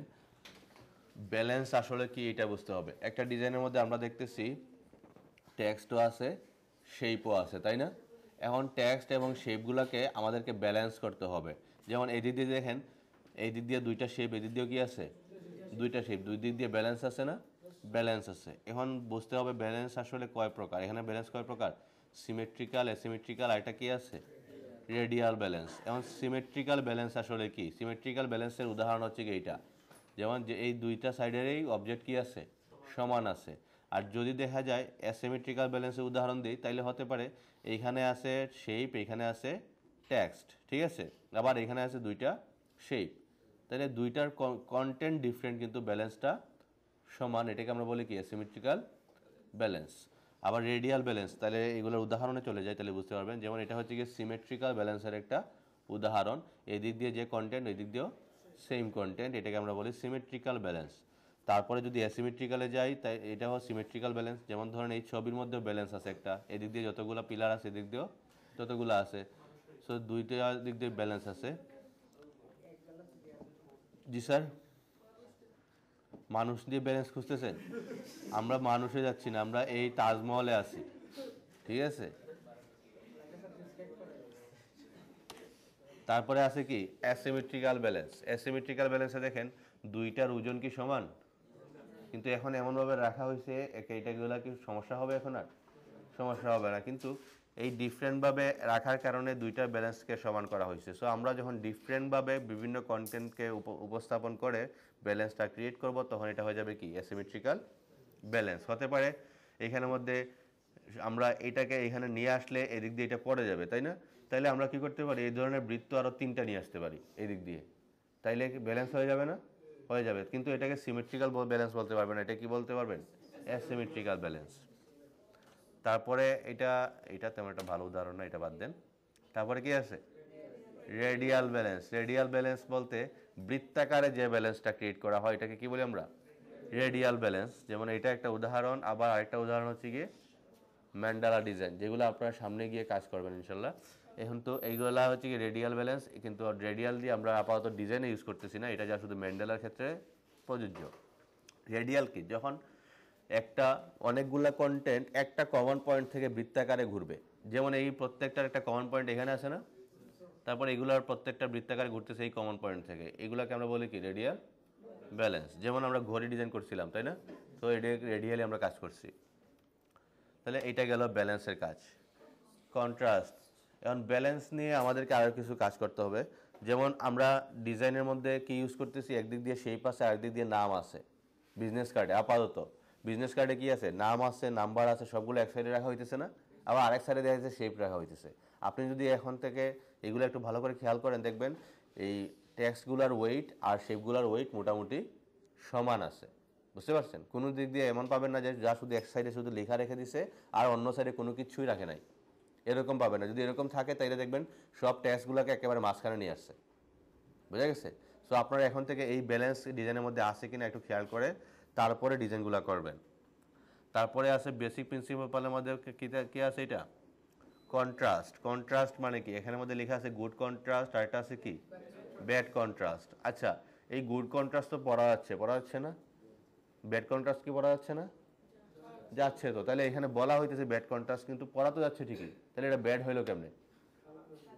কারণ এটা দেখতে ভালো লাগতেছে না, এটাকে এই জন্য বলা হইতেছে কি? Bad contrast. এখন এরকম হয় অনেক সময়, যেমন ধরেন আপনি চাচ্ছেন আপনি আজকে ক্লাসে আসবেন সবাই দিকে যাতে আপনার দিকে তাকায়, এজন্য কি করলেন? হলুদ ক্যাপ, হলুদ গেঞ্জি, হলুদ প্যান্ট, সব কিছু হলুদ লাগাই আসলেন, একেবারে টিকটকারের মতো। ঠিক আছে, কন্ট্রাস্ট ক্রিয়েট করছেন ঠিকই, কিন্তু এটা হয়ে গেছে কি? Bad contrast. সো আমরা এই কাজে যাব না, আমরা গুড কন্ট্রাস্ট ক্রিয়েট করব। যেমন এইখানের মধ্যে কন্ট্রাস্টটা আরেকটা কাজে আসে, সেটা হচ্ছে কি যে আমরা ব্যাকগ্রাউন্ড থেকে ডিফারেন্টভাবে উপস্থাপন করাকেও বলতে পারি কি? কন্ট্রাস্ট। যেমন আমি যদি এই রিমোটটা এখানে রাখি, হয়তো বা এখান থেকে ক্লাস থেকে দেখা যাবে, কিন্তু অনেক দূর থেকে কিন্তু আবার এটাকে দেখা যাবে না, কারণ ব্যাকগ্রাউন্ডটা হোয়াইট, রিমোটটাও কি হোয়াইট। তাহলে কন্ট্রাস্ট ক্রিয়েট করা মানে হচ্ছে কি ব্যাকগ্রাউন্ড থেকে ডিফারেন্টভাবে উপস্থাপন করাও কন্ট্রাস্ট। আবার কন্ট্রাস্ট এরকম হতে পারে যে আপনি ডিফারেন্ট স্টাইল ইউজ করছেন, সবগুলো প্যারাগ্রাফ রাখছেন একরকম আর টাইটেলটা রেখে দিয়েছেন অন্য একটা ফন্ট দিয়ে, তাহলে এটাও কি? কন্ট্রাস্ট। এইটা কন্ট্রাস্ট। এখন আবার একটা হতে পারে যে আপনি আপনার টেক্সটকে বোল্ড করে দিছেন, লাইট করে দিছেন, এগুলা দিয়ে আপনি আপনার অ্যাটেনশন, অডিয়েন্সের অ্যাটেনশনটা গ্র্যাব করার জন্য ডিফারেন্ট স্টাইল দিতেছেন, তখন এটাকে বলি কি আমরা? কন্ট্রাস্ট। এখন কন্ট্রাস্ট আমাদের ডিজাইনে লাগবেই। লাগবে কখন? যখন ধরেন এই 4-5টা অ্যাপলের মধ্যে প্রথমত আপনার চোখ কোন দিক দিয়ে পড়তেছে? ইয়েলোটার দিকে। এর মানে এর কারণটা কি? এর কারণ হচ্ছে গিয়ে আপনি বলতে পারেন এইটা ছিল আপনার সাবজেক্ট। বুঝতে পারছেন? আপনি চাচ্ছেন আপনার অডিয়েন্স যাতে সবার আগে এইটা দেখে, এই জন্য এইটার মধ্যে আপনি কন্ট্রাস্ট ক্রিয়েট করছেন। বুঝতে পারছেন? দেন যাতে সে অন্যগুলা দেখে। এখন আপনি আপনার ডিজাইনের মধ্যে রাখছেন, যেমন আপনি একটা রেস্টুরেন্ট খুলছেন, আপনার রেস্টুরেন্টের জন্য অথবা যে কোনো একটা প্রোডাক্ট নিয়ে আসছেন, আপনি মানুষকে দেখাইতে দিতেছেন যে 50% ফ্রি। ঠিক আছে, কিন্তু আপনার যদি 50% ফ্রির মধ্যে একটু ভালোভাবে কন্ট্রাস্ট ক্রিয়েট না করেন, তাহলে মানুষ আগে দেখবে নাম্বার অথবা অন্য কোনো মেসেজ। আপনার উদ্দেশ্য হচ্ছে কি আপনার প্রোডাক্টটা আর আপনার 50% ফ্রি যে হিরো সেকশনটা, এইটাকে আগে উপস্থাপন করা। তাহলে এটাকে আগে উপস্থাপন করতে হলে অবশ্যই আপনাকে ডিজাইনের মধ্যে কন্ট্রাস্ট ক্রিয়েট করতে হবে। ঠিক আছে, দেন যদি আমি যাই আর একটু সামনে, এখানে আছে কি? এমফাসাইজ। কন্ট্রাস্ট এবং এমফাসাইজ দুইটাই কিন্তু একটার সাথে আরেকটা জড়িত। ঠিক আছে, এমফাসাইজটা কি? এমফাসাইজ মানে কি? এমফাসাইজ মানে কি? ইংলিশ ক্লাস করে আসছেন সবাই, বুঝি নাই।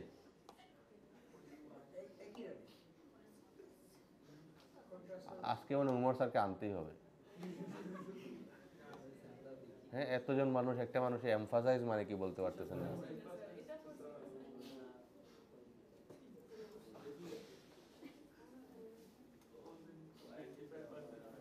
আপনাদের একটা ভিডিও করি আমি এখন। আমি এই কোয়েশ্চেনটা আবার করবো, এমফাসাইজ মানে কি, আর স্যারকে এনে দেখাবো যে এই যে আপনার ব্যাচের অবস্থা। এমফাসাইজ মানে জোর দেয়া। কি এমফাসাইজ মানে কি? জোর দেয়া। মানে আপনি একটা কন্টেন্টের মধ্যে জোর দিবেন যে এইটার মধ্যেই যাতে ফোকাসটা বেশি হয়, এটাকে আমরা কি বলি? এমফাসাইজ। এখন এমফাসাইজ করতে হলে অবশ্যই কন্ট্রাস্ট ক্রিয়েট করতে হবে, না হবে না? অবশ্যই কন্ট্রাস্ট ক্রিয়েট করতে হবে। যদি এখানে মধ্যে কন্ট্রাস্ট ক্রিয়েট করতে না পারেন তাহলে এটা এমফাসাইজ হবে না। যেমন এমফাসাইজ কোথায় করা হয়েছে, কোনটার মধ্যে জোর দেওয়া হয়েছে? পিৎজার মধ্যে। ছবিটা অনেক বড় রাখা হয়েছে না? অনেক বড় রাখা হয়েছে, প্লাস পিৎজাটা লেখা হয়েছে অনেক বড় করে। তাহলে এই পিৎজার মধ্যে মেইন ফোকাস তার, ঠিক আছে? তো এইটা হচ্ছে এমফাসাইজ। কিভাবে এমফাসাইজ করা হয়েছে? একটু বড় করে রাখা হয়েছে। এই পিৎজার লেখাটা দেখেন কন্ট্রাস্ট ক্রিয়েট করা হয়েছে কিভাবে? ব্যাকগ্রাউন্ড থেকে ডিফারেন্ট রাখা হয়েছে, একটা বর্ডার দেওয়া হয়েছে, লেখার স্টাইলটাকে এমনভাবে রাখা হয়েছে যাতে মানুষ আগে এটা দেখে। বুঝতে পারছেন? সো এটাকে আমরা কন্ট্রাস্ট প্লাস এমফাসাইজ বলতে পারি। তাহলে আপনার ডিজাইনে যদি এই জিনিসটা না থাকে, যেমন আমাদের বিজনেস কার্ডের এমফাসাইজটা থাকে কোন জায়গায়? নামে। কোথায় থাকে? নামে। এইটাকে আপনাকে একটু বড় করে কন্ট্রাস্ট ক্রিয়েট করতে হয় যাতে এটার মধ্যে জোরটা বেশি থাকে, ঠিক আছে? তাহলে এটা হচ্ছে কি এমফাসাইজ। তারপরে যদি দেখি আমি অ্যালাইনমেন্ট। অ্যালাইনমেন্টের মধ্যে এখানের মধ্যে দেখেন অনেক ধরনের অ্যালাইনমেন্ট আছে। এই অ্যালাইনমেন্টগুলো সবগুলো আমরা মোটামুটি চিনি না? এখন ডিজাইনের মধ্যে অ্যালাইনমেন্টটা থাকতে হবে। যেমন আমি যদি এইটাকে পুরো একটা ডিজাইন ধরি, তাহলে দেখেন আমরা টেক্সটগুলো একটা অ্যালাইনমেন্টে রাখছি না? কোন অ্যালাইনে রাখছি? লেফট অ্যালাইন, তাই না?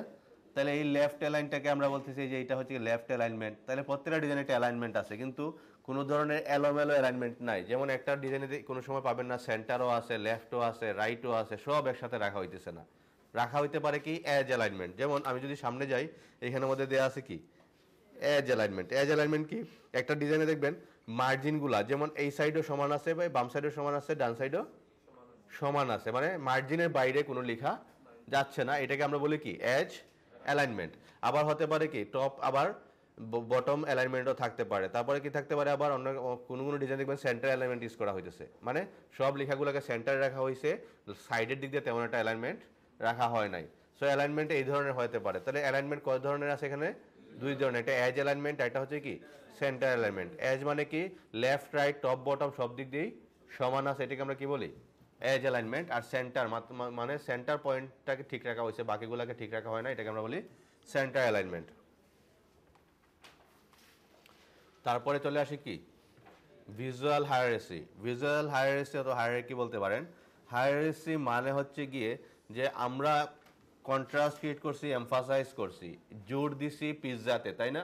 তাহলে মানুষ পিৎজাটা দেখার পর তারপরে কি দেখবে, এইটাকে আমরা বলি কি হায়ারার্কি। বুঝতে পারছেন? মানে বিজনেস কার্ডে আপনার নামটা পড়ার পর মানুষ কন্ট্যাক্ট নাম্বার দেখবে না আপনার লোগোটা দেখবে, এইটা আপনার উপর নির্ভর করতেছে আপনি কি দেখাইতে যাচ্ছেন। আর এই বিষয়টাকে মেনটেন করাকে আমরা বলতেছি হায়ারার্কি। যেমন এইখানের মধ্যে যদি খেয়াল করেন, আপনি প্রথমে এইটা দেখবেন না, আপনি দেখবেন কোনটা? এইটা, তারপর আস্তে আস্তে এদিক দিয়ে যাবেন। সো এইগুলোকে আমরা হায়ারার্কি বলি। তো যেমন এখানের মধ্যে হায়ারার্কির মধ্যে আপনারা ডিজাইনের মধ্যে যখন অনেকগুলা কন্টেন্ট, বিজনেস কার্ডের কন্টেন্ট অনেক কম, যখন অন্যান্য ডিজাইনে যাবেন তখন কন্টেন্ট আরও বাড়বে, তখন বুঝতে পারবেন হায়ারার্কিটা কীভাবে মেনটেন করা হইতেছে। ইম্পর্টেন্ট মেসেজগুলো আমাদেরকে এইভাবে মেনটেন করে দিতে হবে। তাহলে হায়ারার্কি মানে কি? কোনটা আগে দেখাবো, কোনটা পরে দেখাবো, ওইগুলোকে মেনটেন করাকে কি বলা হয়? হায়ারার্কি। তারপরে চলে আসছে কি রিপিটেশন। রিপিটেশন মানে হচ্ছে গিয়ে যে সেম অবজেক্টকে রিপিট করাকে কি বলতেছি? রিপিটেশন। যেমন ধরেন এইখানের মধ্যে আছে সার্কেল, প্রত্যেকটার মধ্যে কি আছে? সার্কেল আছে ব্যাকগ্রাউন্ডে, কিন্তু এটাকে আমরা রিপিটেশন বলতে পারবো, কিন্তু এইটা প্যাটার্ন না। রিপিটেশন দুই ধরনের, এটা হচ্ছে নর্মাল রিপিটেশন, এটা হচ্ছে প্যাটার্ন। রিপিটেশন হচ্ছে সেম অবজেক্ট ডিফারেন্টভাবে রিপিট হইতেছে, এই জন্য আমরা এটাকে কি বলতেছি? রিপিটেশন। রিপিটেশন ডিজাইনে অবশ্যই থাকবে। যেমন ধরেন রিপিটেশন শুধু ডিজাইনের শেপে না, ডিজাইনের কালারেও আছে। যেমন আপনি একটা কালার উপরে ইউজ করছেন, তারপরে আবার নিচেও ইউজ করতেছেন। আমি বলছি যে আপনারা হঠাৎ করে যে কোনো কালার নিয়ে আসবেন না, যদি নিয়ে আসেনও ওইটাকে আবার রিপিট করতে হবে। সিঙ্গেলভাবে কোনো কালার হঠাৎ করে চলে আসবে না, এলিয়েন টাইপের হয়ে যাবে। বুঝতে পারছেন? এই জন্য যেমন আপনি একটা রেড কালার ইউজ করছিলেন, বলছিলাম না এই রেড কালারটা ডিজাইনে কোনো জায়গায় ছিল না, এটা কিন্তু এই রিপিটেশনের প্রিন্সিপালের মধ্যে পড়ে। বুঝতে পারছেন? যদি আপনি একটা ফন্ট ইউজ করেন, ঠিক আছে, ফন্ট ইউজ করছেন যেমন নেক্সা, এই নেক্সাটা দেখবেন আপনি আবার রিপিট করছেন, কোনো না কোনো জায়গায় আবার রিপিট হয়েছে না? রিপিট হয়েছে। সো এইগুলাকে আমরা বলি রিপিটেশন, কিন্তু ডিফারেন্টভাবে রিপিট হবে। যেমন আপনি একটু রেড রাখছিলেন, আর একটু dark red, tint, tone, shade use করে আপনি আবার ডিফারেন্টভাবে রিপিট করতে পারেন, এই জন্য আমরা এটাকে রিপিটেশন বলতেছি। আবার চলে আসছে কি প্যাটার্ন। রিপিটেশন আরেকটা হতে পারে যে আপনি সার্কেল দিয়ে ডিজাইন করছেন, দেখবেন আইকনগুলোর মধ্যেও সার্কেল আছে। আইকনের বাইরের শেপের মধ্যে কি থাকে? সার্কেল থাকে। স্কোয়ার দিয়ে ডিজাইন থাকলে দেখবেন আইকনের বাইরের শেপেও কি আছে? স্কোয়ার আছে। তাহলে রিপিট হয়েছে না? এটা রিপিট হয়েছে, কিন্তু সেমভাবে রিপিট হয়েছে না, ডিফারেন্ট ওয়েতে রিপিট হয়েছে। এই জন্য আমরা বলতেছি রিপিটেশন অথবা রিদম বলতে পারি এটাকে আমরা। তারপরে কি আছে? প্যাটার্ন। সেম অবজেক্ট বারবার রিপিট করাকে, সেমভাবে রিপিট করাকে কি বলি আমরা? প্যাটার্ন। মানে এখানের মধ্যে অবজেক্টগুলোকে দেখেন তো সেম না সবগুলা, তাহলে এটাকে আমরা বলতে পারি প্যাটার্ন, কিন্তু এটা রিপিটেশন না। বুঝতে পারছেন? এটা হচ্ছে গিয়ে প্যাটার্ন। এটা এভাবে বলতে পারেন যে সব প্যাটার্নে রিপিটেশন, কিন্তু সব রিপিটেশন প্যাটার্ন না, এভাবে বলতে পারেন। ঠিক আছে, সব প্যাটার্নে তো রিপিটেশন, রিপিট হয়েছে না? আচ্ছা, এটা গেল। তারপরে কি আছে? কম্পোজিশন। কম্পোজিশন হচ্ছে গিয়ে এই যে যতগুলা রুলস আমি বলছি, প্রত্যেকটা রুলস ফলো করে যখন একটা ডিজাইনের লেআউট ক্রিয়েট করবেন। এখন চলে আসছে আবার কি লেআউট, তাই না? লেআউট হচ্ছে গিয়ে যে আপনি উপরে ছবি রাখবেন, নিচে রাখবেন শেপ, এইখানে রাখবেন আপনার টাইটেল, এইটাকে আমরা কি বলি? লেআউট। এখন আপনি একটা এইটা একটা লেআউট, আপনি কি করলেন? ছবিটাকে এদিক দিয়ে নিয়ে আসলেন আর শেপটাকে নিচে নিয়ে আসলেন, এটাকে নিয়ে আসলেন এইখানে, তাহলে এটা হয়ে গেল কি ডিফারেন্ট লেআউট। বুঝতে পারছেন? আর কম্পোজিশন কি? এই যে রুলসগুলো ফলো করে যখন আপনি এটা লেআউটটা সাজালেন, তখন এটা হয়ে যাবে কি কম্পোজিশন। বুঝতে পারছেন? আচ্ছা, তাহলে এই হচ্ছে গিয়ে আমাদের আজকের ক্লাসের প্রতিপাদ্য বিষয়। এইটা কারো আছে? নাই। এখন হোমওয়ার্ক কি, তাই না? না, আমি 1 ঘন্টার একটা হোমওয়ার্ক দিই। এটা 1 ঘন্টার কাজ, মাত্র 1 ঘন্টার কাজ। ঠিক আছে, এটা হচ্ছে গিয়ে আপনারা চলে যাবেন একটু গুগলে, যাওয়ার পর লিখবেন এখানে হোয়াট ইজ কালার সাইকোলজি। ঠিক আছে, লিখে একটু রিসার্চ করবেন, 1 ঘন্টায় রিসার্চ করেন তাইলেও এনাফ। এইগুলা রিসার্চ করতে হবে। যেমন হোয়াট ইজ কালার সাইকোলজিতে যাওয়ার পর দেখেন এখানে আপনি কিছু পড়তে পারেন। এখানের মধ্যে অনেকেই অনেক ধরনের আর্টিকেল লিখছে, অনেক ওয়েবসাইটে লেখা আছে, আর্টিকেলও পড়তে পারেন, প্লাস ইমেজে যাইতে পারেন। যাওয়ার পর যেমন ধরেন এখানে একটা ইমেজ আছে, ইমেজের মধ্যে দেখেন রেড দিয়ে কী কী বোঝায়, অরেঞ্জ দিয়ে কী কী বোঝায়, সবগুলোর একটা মিনিং চলে আসছে না? প্রয়োজনে এটাকে ডাউনলোড করে লিখে নেন অথবা আপনার কাছে রেখে দেন। ঠিক আছে, এইগুলো একটু দেখে আপনি এগুলো একটু বোঝার ট্রাই করেন, তাইলেই বুঝতে পারবেন যে আপনি কখন কোন কালার ইউজ করবেন। এই যে খুব সুন্দর করে পুরো হুইলটাকেই সাজানো হয়েছে, বুঝতে পারছেন? তো এই হুইলগুলো থেকে আপনি কালারগুলো নেন, নেওয়ার পর আপনি তারপরে আপনার ডিজাইনে কখন কোনটা ইউজ করবেন এটা নিয়ে আপনার একটা আইডিয়া চলে আসবে। এই দেখছেন, এখন এখানে সবচেয়ে বড় বিষয় হচ্ছে গিয়ে এই যে কালার সাইকোলজি। আমি যদি বলি এই কালার সাইকোলজি নিয়ে আপনাকে পড়াশোনা করতে, কালার সাইকোলজি নিয়ে উন্নত বিশ্বে ডিপ্লোমা বা অনার্স লেভেলের অনেক ধরনের কোর্স আছে, 2 বছর 3 বছরের কোর্স আছে, শুধু কালার নিয়ে তারা পড়ালেখা করতেছে। কিন্তু আমরা তো এখন তো আর কালার নিয়ে পড়ালেখা করার সুযোগ নাই, আছে? এই জন্য আমরা এতটুকু তো করতে পারবেন। আমি তো বলতেছি না এখন আপনারা গিয়ে কোর্স কমপ্লিট করে আসেন। ঠিক আছে, এইখান থেকে একটু একটু করে রিসার্চ করা শুরু করে দেন এখন থেকে। ঠিক আছে, কারণ আপনারা যত বেশি রিসার্চ করবেন, এখানের মধ্যে যে রিসার্চে বেশি ভালো থাকবেন সেই অনেক বেশি এগিয়ে থাকবেন। এইটাই নিয়ম। যত বেশি রিসার্চ করবেন তত বেশি আপনি ইনফরমেশন গ্যাদার করতে পারবেন যে কি ইউজ করবেন কি ইউজ করবেন না। এই যে এখানের মধ্যে অনেক ভালো ডিটেলস দেওয়া আছে কিভাবে কি ইউজ করতে হবে। এগুলো যদি আপনি একটু ফলো করেন তাহলে দেখবেন এই যে সবচেয়ে ইম্পর্টেন্ট হচ্ছে এটা। এর মধ্যে দেখেন রেডের মধ্যে কী কী আছে, এগুলোর মধ্যে কী আছে। আবার আরেকটা আছে যে এটা দেখি,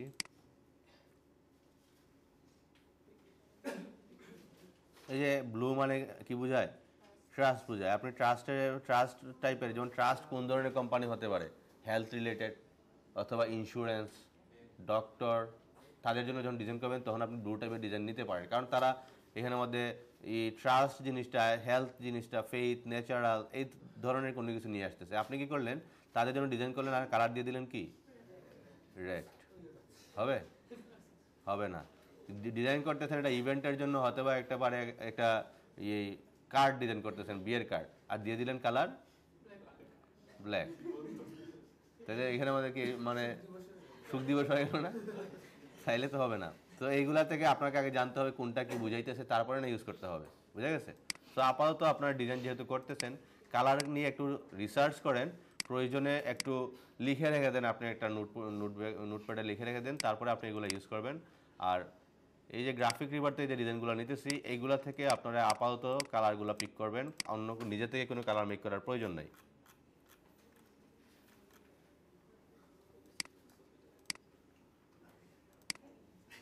আচ্ছা,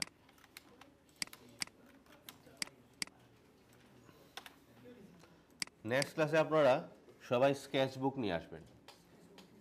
স্কেচ বুক লাইব্রেরিতে গেলেই পাবেন, বুঝতে পারছেন? লাইব্রেরিতে গিয়ে বললেই হবে স্কেচ বুক, আর পেন্সিল সাথে স্কেল, রাবার এগুলো নিয়ে আসতে হবে। আপনাদেরকে আর অবশ্যই এগুলো শেখানো হবে, ঠিক আছে? এবং সবাই যাতে এই 100টার মধ্যে 80টা অন্তত যাতে শেষ হয়ে যায়, আদারওয়াইজ নেক্সট ক্লাসটা আমার জন্য অনেক টাফ হয়ে যাবে আপনাদেরকে নিয়ে করা। 80টা হবে না, অসম্ভব। 45টা তো অনেকেরই হয়ে গেছে, তাহলে এখন হবে না। প্রত্যেক দিনকে এখন 5টা দিন 10টা দিন করতে পারেন না? 10টা দিনে তো সম্ভব স্যার।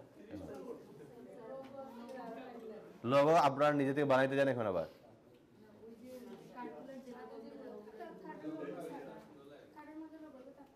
এইটা কি বারবার বানান আপনি প্রত্যেকবার? কেন এই কাজ করতেছেন কেন? আমি তো বলে দিয়েছিলাম এগুলো বারবার বানানোর প্রয়োজন নাই। একটা কার্ডের জন্য যখন বানাইছেন ওইগুলা বারবার আপনি রিপিট করেন, কন্টেন্টগুলো বারবার রিপিট করেন, যা শুধু ডিজাইনটা করেন আপনি। কারণ প্রত্যেকটাতেই নাম লেখা লাগতেছে, তাহলে নাম বারবার কেন লিখবেন? একটা কার্ডে লিখছেন না আপনি? এইগুলাকে একটা ডকুমেন্টে এইভাবে ফাইল নিয়ে নিয়ে ডকুমেন্ট নিয়ে একটার মধ্যে রেখে দেন। তারপরে যেমন নামটা লিখছেন এখানে এখানে রেখে দেন। লেয়ারটাতে প্রত্যেকটা দিতে হবে। যেমন এগুলো লেয়ার, যেমন এটা কি নেম না, তাহলে আমি কন্ট্রোল জি দিয়ে দিলাম, এটার নাম দিয়ে দিলাম নেম, অথবা এটা গ্রুপ হবে, এখানে ভিতরের নাম দিয়ে দিলাম নেম, তাহলে এটা তো লেয়ার করাই আছে, করা আছে না? দেন আপনি এখানে করতেছেন বিজনেস কার্ড, আপনি কি করলেন? নেমটা এখান থেকে ক্লিক করে এখানে নিয়ে আসলেন। এখানে যখন নিয়ে আসলাম এখানে এখনো কি আছে? এটা নেমই তো আছে। তাইলে একটু স্মার্টলি কাজ করেন। এখানের মধ্যে আপনি এই এই এই বিষয়গুলো বারবার কেন ইউজ করবেন? আপনি নাম্বার লিখতেছেন, এখানের মধ্যে নাম্বার লিখতেছেন 0 1 2 3 এভাবে দিতেছেন, বারবার আপনি এইভাবে লেখার প্রয়োজন আছে? এই যে এইগুলো তো আমার বারবার লাগতেছে না? এটাকে আপনি এই জায়গায় রেখে দেন, এখানে একটা ডকুমেন্টে কপি করে রেখে দেন আইকন সহ। আইকনও তো লাগতেছে না বারবার, তাহলে আইকন সহ এইভাবে রেখে দেন। রাখার পর এইটাকে আপনি গ্রুপ করে রেখে দেন এজ এ নাম্বার। এটাকে আমি অল্টার ধরে এভাবে দিয়ে দিলাম, কন্ট্রোল জি দিয়ে দিলাম, সবগুলো সিলেক্ট করলাম, কন্ট্রোল জি দিয়ে আমি দিয়ে দিলাম এখানে ইনফরমেশন। ইনফরমেশন দিলাম, দেওয়ার পর এইটাকে আমরা এখন এখানে নিয়ে এসে রেখে দিলাম, তাহলে এখানে এটা হয়ে গেল ইনফরমেশন। দেখেন এটা ইনফরমেশন হিসেবে আসছে, এটা না?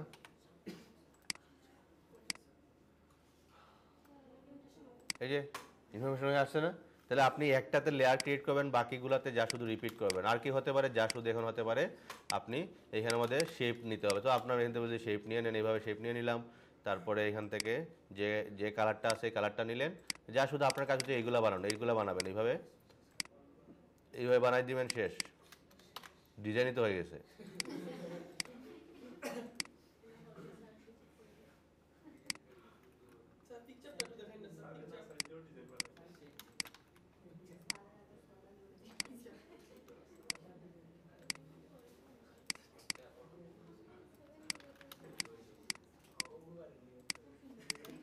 সুন্দর হয়ে গেছে না? আচ্ছা, তারপর পিকচার কি স্যার? বিজনেস কার্ডের ছবি নেবেন কীভাবে? যেমন এইটার মধ্যে নিয়ে আসি, যেটাতে করছি, যেমন এটার মধ্যে একটা ছবি নিয়ে আসলাম, এটা প্লেস দিলাম, এখানে ছবিটা নিয়ে আসলাম, নিয়ে আসার পর এটাকে এখানে বসাই দিই, এটাকে একটু কপি রেখে দিই কন্ট্রোল সি দিয়ে, দেন এটাকে নিচে নিয়ে যাই, নিয়ে যাওয়ার পর এইটা আর উপরেরটাকে সিলেক্ট করলাম, কন্ট্রোল 7 দিয়ে দিলাম। আচ্ছা, এইটাকে উপরে নিয়ে আসলাম, বুঝতে পারছেন কে? আচ্ছা, সিলেক্ট করলাম, আগে নিয়ে যেতে হবে শেপের নিচে, তাই না? নিতে পারেন নিচে, নিয়ে নিলাম। দেন আমাদেরকে এইটাও সিলেক্ট থাকতে হবে, যেটার মধ্যে রাখবেন এটাকেও শিফট ধরে সিলেক্ট করতে হবে। দেন আমরা রাইট ক্লিক করে দিয়ে দিলাম ক্লিপিং মাস্ক, ঠিক আছে? আগে দিয়েছিলাম কি কন্ট্রোল 7, তাইলে এই দুইটা যে কোনো একটা দেন, দেওয়ার পরে এই যে ছবিটা চলে আসলো। কিন্তু ছবি এখানে রাখলে হবে? এটা ফিক্স করতে হবে। এটাকে সিলেক্ট করেন ডিরেক্ট সিলেকশন টুল দিয়ে, দেন আমরা এটাকে একটু জায়গা মতো বসায় দিই, যেমন এটাকে এখানে রাখা দিলাম, বুঝতে পারছেন? দেন আমরা কপি রাখছিলাম তো এটাকে এখানে রেখে দিই, এটাকে আপাতত এইভাবে রেখে দিলাম, অথবা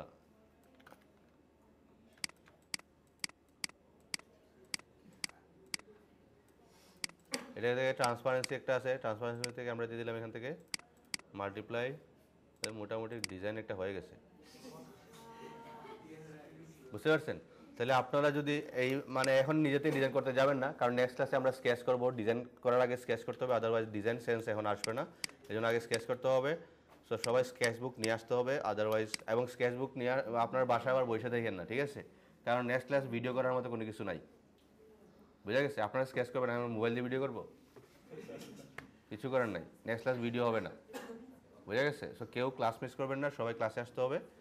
এবং স্কেচের প্রসেসগুলো কী কী আছে, স্কেচের প্রসেস প্রয়োজন, আমি একটা স্কেচ বুক আমরা কীভাবে স্কেচ করি ওই স্কেচ বুকটা নিয়ে এসে আপনাদেরকে উদাহরণ দেখাই দিলে আপনারা আরও বুঝতে পারবেন আসলে স্কেচ কীভাবে করতে হবে। আচ্ছা, তাহলে এই বিষয়গুলো, এই যে এখানের মধ্যে আপনারা এগুলোকে সেভ রাখবেন, একটা ডকুমেন্ট হিসেবে সেভ রেখে দেন, যেমন ম্যাপ লাগতেছে, আপনার লোগো লাগতেছে, সবগুলোকে একটা ডকুমেন্টে রেখে এটাকে আপনি এটা সেভ রেখে দেন ইম্পর্টেন্ট নামে, অথবা বিজনেস কার্ড কন্টেন্ট নামে আপনি এটাকে সেভ রেখে দেন, তারপর এইটাকে ওপেন রাখেন, বাকি আপনার বিজনেস কার্ডটাকে ওপেন রাখেন, তারপরে দেখবেন আপনার কাজগুলো অনেক ফাস্ট হয়ে গেছে। এখান থেকে সবগুলো ইনফরমেশন নিয়ে আসেন। ফন্ট চেঞ্জ করবেন, যেমন ফন্ট চেঞ্জ করতে কত সময় লাগবে, যেমন আমি ডিরেক্ট সিলেকশন টুল নিলাম, নেওয়ার পর আপনি যাচ্ছেন এই লরাইমের ফন্টটা চেঞ্জ করবেন, এটা সিলেক্ট করলাম, ক্যারেক্টার প্যানেলে গেলাম, যে ফন্টটা সেই ফন্টটাকে সিলেক্ট করেন, শেষ। অনেক সময় লাগছে না? মানে এটা হয়তো বা আপনার সার্কেল, তাই না? আমি এখানে দিছি কি স্কোয়ার, আপনার এই যে ডিজাইনটা ট্রেস করতেছেন এটা হয়ে গেছে কি সার্কেল, তাহলে আবার সার্কেল বানানো লাগবে না এটাকে? তাহলে কি করবেন, এইগুলোকে সবগুলোকে সিলেক্ট করেন, যে কোনো একটা অ্যাঙ্কর পয়েন্ট ধরে সার্কেল বানাই দেন, বুঝতে পারছেন? হবে তো এখন? তাহলে নেক্সট ক্লাসে 100টা হয়ে যাবে না? তাও হবে না? আচ্ছা, এখন দেখেন আপনারা যদি বেশি বেশি ডিজাইন না করেন, নেক্সট ক্লাসের পর থেকে আমাদের নিজস্ব ডিজাইন করা শুরু হয়ে যাবে, বুঝতে পারছেন? এবং এইটা চলমান থাকবে, কারণ আর 4-5টা ক্লাস পরেই আপনাদের মার্কেট প্লেসের ক্লাস, বুঝতে পারছেন? ধরেন প্রথমত শুরু হবে অ্যাডোবি স্টক দিয়ে, মানে অ্যাডোবি স্টকে যদি যাইতে চান আপনারা, আপনাদের হাতে কমপক্ষে 30-40টা ডিজাইন থাকতে হবে, বুঝতে পারছেন? এবং 30-40টা ডিজাইনের মধ্যে আমি ডিজাইন নিব মাত্র 5টা। এখন এই যে আমি একটা কথা বলি আপনাদেরকে, যে এরকম হতে পারে যে আপনি বলতে পারেন যে আপনার মানে আরেকজনকে বলতে পারেন যে আপনার ডিজাইন খুব ভালো হইতেছে, এর মানে উনি এরকম না যে উনি খুব ট্যালেন্টেড। যার ডিজাইন ভালো হইতেছে ওনার একটু ব্যাকগ্রাউন্ড চিন্তা করেন, অথবা ওনার কাজের ওনার পরিশ্রমটা একটু দেখেন, যে উনি প্রত্যেকদিন কত ঘন্টা কাজ করে আর কতটা ডিজাইন করছে। উনি হয়তো বা 100টা করছে, আপনি করছেন 20টা, এই জন্য এই একটা পার্থক্য দেখা দিতেছে আপনারা দুজনের মধ্যে, বুঝতে পারছেন? সো এই একটা সেক্টর, যে সেক্টরটাকে আপনারা কোনো ট্যালেন্ট দিয়ে হিসাব করতে পারবেন না, যত বেশি ডিজাইন করবেন তত বেশি ইমপ্রুভমেন্ট এখানে আসবে, আপনার ডিজাইনের সেন্সটা তত বেশি আসবে। যেমন আমি এখানে হুট করে একটা ডিজাইন নিয়ে আসছি, এটা হয়ে গেছে, কিন্তু হতে পারে কোনো ডিজাইনের সাথে হালকা মিলতেও পারে, আবার নাও মিলতে পারে, কিন্তু এত তাড়াতাড়ি আসতে হলে আপনাকে বেশি বেশি ডিজাইন করতে হবে। যেমন এইটাকে আমি যদি এখন এইভাবে নিয়ে যাই তাও কোনো সমস্যা নাই, এই যে এখানে নিয়ে আসলাম অল্টার ধরে নিয়ে এসে আমি এই দিক দিয়ে একটা ব্যালেন্স ক্রিয়েট করতেছি, একটু আগে বলছিলাম না আমি ব্যালেন্সের কথা, ব্যালেন্স ক্রিয়েট করতেছি, তাহলে আমি এটাকে কন্ট্রোল F দিয়ে দিলাম, দেওয়ার পর এটাকে আমি একটু এফ দিক দিয়ে একটু কেটে দিলাম, এইভাবে কেটে দিয়ে এতটুকু রেখে দিলাম, এটাকেও আমি দিয়ে দিলাম ট্রান্সপারেন্সি থেকে মাল্টিপ্লাই, তারপর এটাও তো রাখা যায় না? এরকম দেখা যায় না অনেক ডিজাইনে। তাহলে এই বিষয়গুলো কখন আসবে, যখন বেশি বেশি ডিজাইন দেখবেন, বেশি বেশি ডিজাইন করবেন, বুঝতে পারছেন? আমি একটা কথা বলি সবসময়, যে বেশি বেশি ডিজাইন দেখেন, যেমন বিজনেস কার্ড বা ফ্লায়ার, ক্লায়েন্ট আপনাকে অর্ডার দিছে একটা ফ্লায়ার ডিজাইন করতে, আপনি কি করছেন, গিয়েই সরাসরি ফ্লায়ার ডিজাইন করা শুরু করে দিচ্ছেন, এই কাজ করা যাবে না। কমপক্ষে ডিজাইন করার আগে আধা ঘন্টা ডিজাইন দেখতে হবে, বুঝতে পারছেন? ক্লায়েন্ট বলছে তার একটা ফুড বা রেস্টুরেন্টের জন্য একটা ডিজাইন প্রয়োজন, আগে রিসার্চ করতে হবে ক্লায়েন্টটা কোন জায়গার, রেস্টুরেন্টটা কোন জায়গার, হতে পারে কানাডার, আপনি ওয়েবসাইট আছে কানাডার অনেকগুলো রেস্টুরেন্ট আছে না, ওই রেস্টুরেন্টগুলোকে একটু ভিজিট করে দেখেন তাদের ডিজাইনগুলো আসলে কীরকম, তাইলে কি হবে, ওই এনভায়রনমেন্ট সম্পর্কে আমাদের একটা আইডিয়া হবে। বাংলাদেশি ডিজাইন আর আমেরিকান ডিজাইন কি সেম? তাদের রুচি একরকম, বাংলাদেশের রুচি একরকম। সো আমাদের যদি এই জিনিসগুলো রিসার্চ না করি তাহলে কিন্তু আপনি ওই ক্লায়েন্টকে খুশি করতে পারবেন না, বুঝতে পারছেন? সো রিসার্চটা খুবই জরুরি। আপনারা প্রয়োজনে রাতে ঘুমানোর আগে কমপক্ষে আধা ঘন্টা ডিজাইন দেখেন, তাহলে রাতের ডিজাইন স্বপ্নেও দেখবেন। জি স্যার, দেখেন না, এরকমই তো হওয়ার কথা, তাই না? তো আপনারা এই বেশি বেশি রিসার্চ করেন, তাহলে হয়তো নতুন নতুন আইডিয়া স্বপ্নের মধ্যে দেখতে পাবেন, আর সকালে ডিজাইন করলেন, এটাও করতে পারেন।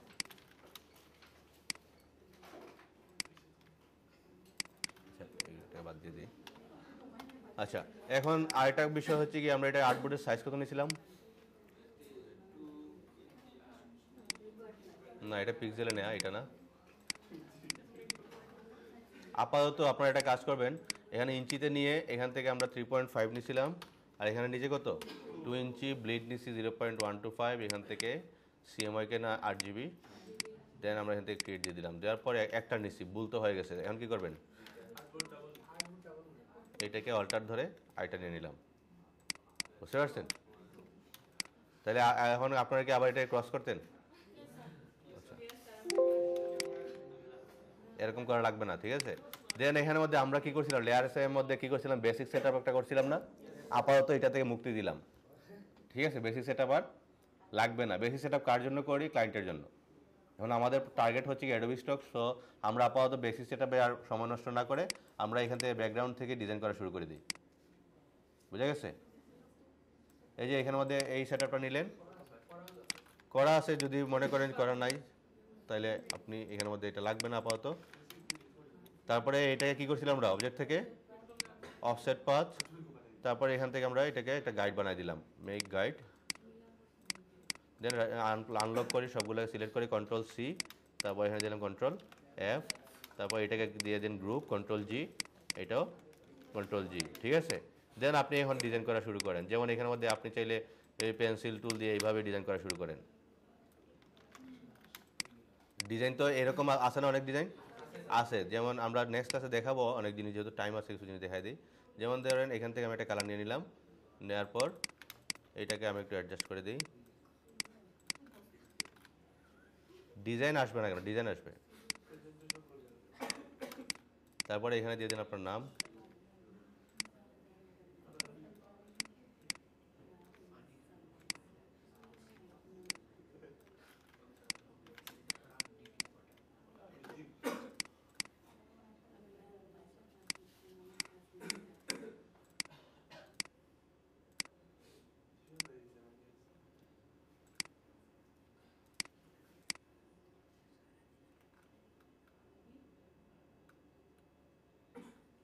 অনেক বড় হয়ে গেছে, Ctrl+R দিয়ে পিক্সেলে নিয়ে নিই।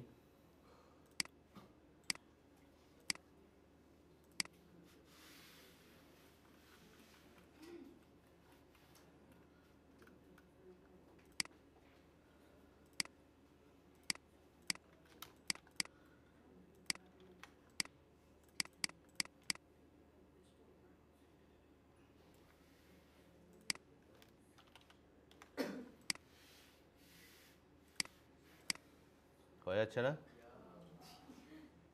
তাইলে এইগুলা আপনাদের বেশি সময় লাগার কথা না, যেমন এগুলা কি শেপ, তাহলে এগুলোকে আমাদের কি করতে হবে, এটা ব্যাকগ্রাউন্ড হিসেবে অলরেডি আছে, এটাকে আমি আপাতত লক করে দিলাম, আর এটা হবে Ctrl+G দিয়ে গ্রুপ, এইটা হচ্ছে কি আমাদের শেপ, এই যে এটার নাম দিবেন শেপ। এইগুলা এটা কি একটু দেখেন, এটা আলাদাটা আছে, এটা ডিলিট করে দেন। দেন এটার মধ্যে যদি ছবি নিয়ে আসতে চান, ফাইলে যান, প্লেস থেকে আমরা ছবিটা নিয়ে আসি, নিয়ে এসে এটাকে এখানে বসায় দিই। দেন এটাকে আমরা যদি এখান থেকে নিচে নিয়ে যাই, এগুলাকে আনগ্রুপ করে দেন, আনগ্রুপ করে এইটার মধ্যে এই ছবিটাকে Ctrl+7 দিয়ে বসাই দিলাম, এই যে ডিজাইন রেডি, বুঝতে পারছেন? সো এগুলা আপনাদেরকে বেশি বেশি প্র্যাকটিস করতে হবে, প্র্যাকটিস করলে দেখবেন আমি কিছু। জি স্যার, কোনটা স্যার? সাইড তো কাটি নাই আমি এখনো, এটা ক্লিপিং করছি স্যার, এই যে এটার ভিতরে নিয়ে আসছি ছবিটা, তাইলে এইটা এটা কাটি নাই স্যার, এই যে এটা হচ্ছে কি পুরো একটা শেপ, এটা যা শুধু এই শেপের নিচে নিয়ে গেছে, নিয়ে একটু সাইডে নিয়ে আসছে, এইটা ছিল এটার ভিতরে এখানে, বুঝতে পারছেন? এটা এখানে ছিল, এটাই যা শুধু সাইডে নিয়ে আসছি, কারণ এইখানে আমাদের একটা হোয়াইট একটা আরেকটা শেপ আছে, এখানে আরেকটা শেপ, এই যে এটা আরেকটা শেপ, বুঝতে পারছেন? প্রত্যেকটা আলাদা শেপ এখানে। ওকে,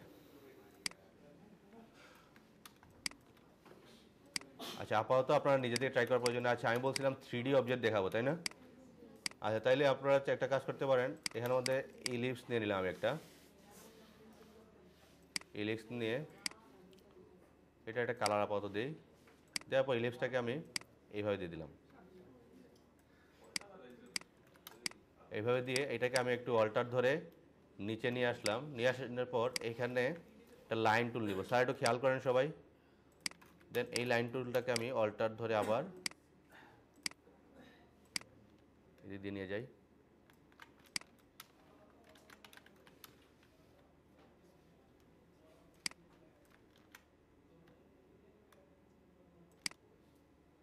ঠিক এই জায়গায় আমি এটাকে অ্যাডজাস্ট করে দিলাম। অ্যাডজাস্ট করে দুইটাকে সিলেক্ট করলাম। সিলেক্ট করার পর শেপ বিল্ডারে গেলাম, যাওয়ার পর এই শেপটাকে এইভাবে বানিয়ে দিলাম এতটুকু, আর এটা পুরো একটা শেপ বানানোর পর এইটাকে এটা কালার দিয়ে দিই। ধরেন এই একটা কালার, আর এটাকে দিয়ে দিলাম আরেকটা কালার। দেওয়ার পর থ্রিডি অবজেক্ট হয়ে গেছে না? একটা ক্যারমের একটা স্ট্রাইক হয়ে গেছে, তাই না? আচ্ছা, এখন এটাকে সবগুলো কি করে দেন, কন্ট্রোল জি দিয়ে গ্রুপ করে দিলাম। এখন অল্টার ধরে এটাকে আমি আবার আরেকটা কপি বানাই ফেলি। অল্টার ধরে আরেকটা কপি বানাই ফেললাম, বানাইয়া এটাকে একটু ছোটো করে দিলাম। ছোটো করে এটাকে এখানে রেখে দিলাম। তাহলে কি হয়ে গেল? তাহলে এইভাবে আরও নিয়ে আসা যাবে না? এখন সবগুলোকে গ্রুপ করলাম, কন্ট্রোল জি দিলাম, গ্রুপ করে এটাকে এখন আমি এভাবে তুলে দিলাম। এটা একরকম, এটা একরকম, ডিফারেন্ট ভাইব নিয়ে আসতে পারবেন। পতাকার নিচে যে থাকে, তাই না? আনগ্রুপ করলাম, আনগ্রুপ করে আরও ডিফারেন্ট ভাইব নিতে পারেন কীভাবে, গ্রেডিয়েন্ট ইউজ করেন। এটাই গ্রেডিয়েন্ট দিয়ে আমরা যদি ডিফারেন্ট কালার দিই, যেমন ধরেন এখান থেকে একটা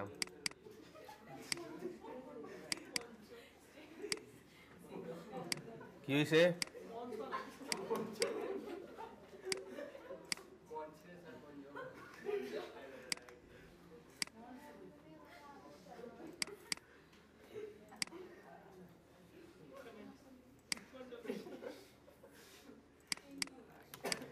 এই গ্রেডিয়েন্টের কারণে অন্যরকম মনে হচ্ছে না এখন? আচ্ছা, আমি এখানে দেখাইতেছি একরকম, ঘটতেছে আরেকটা। ভিডিও দেখলে বুঝতে পারবেন আমি দেখাইতেছি কি আর এখানে কি হইতেছে।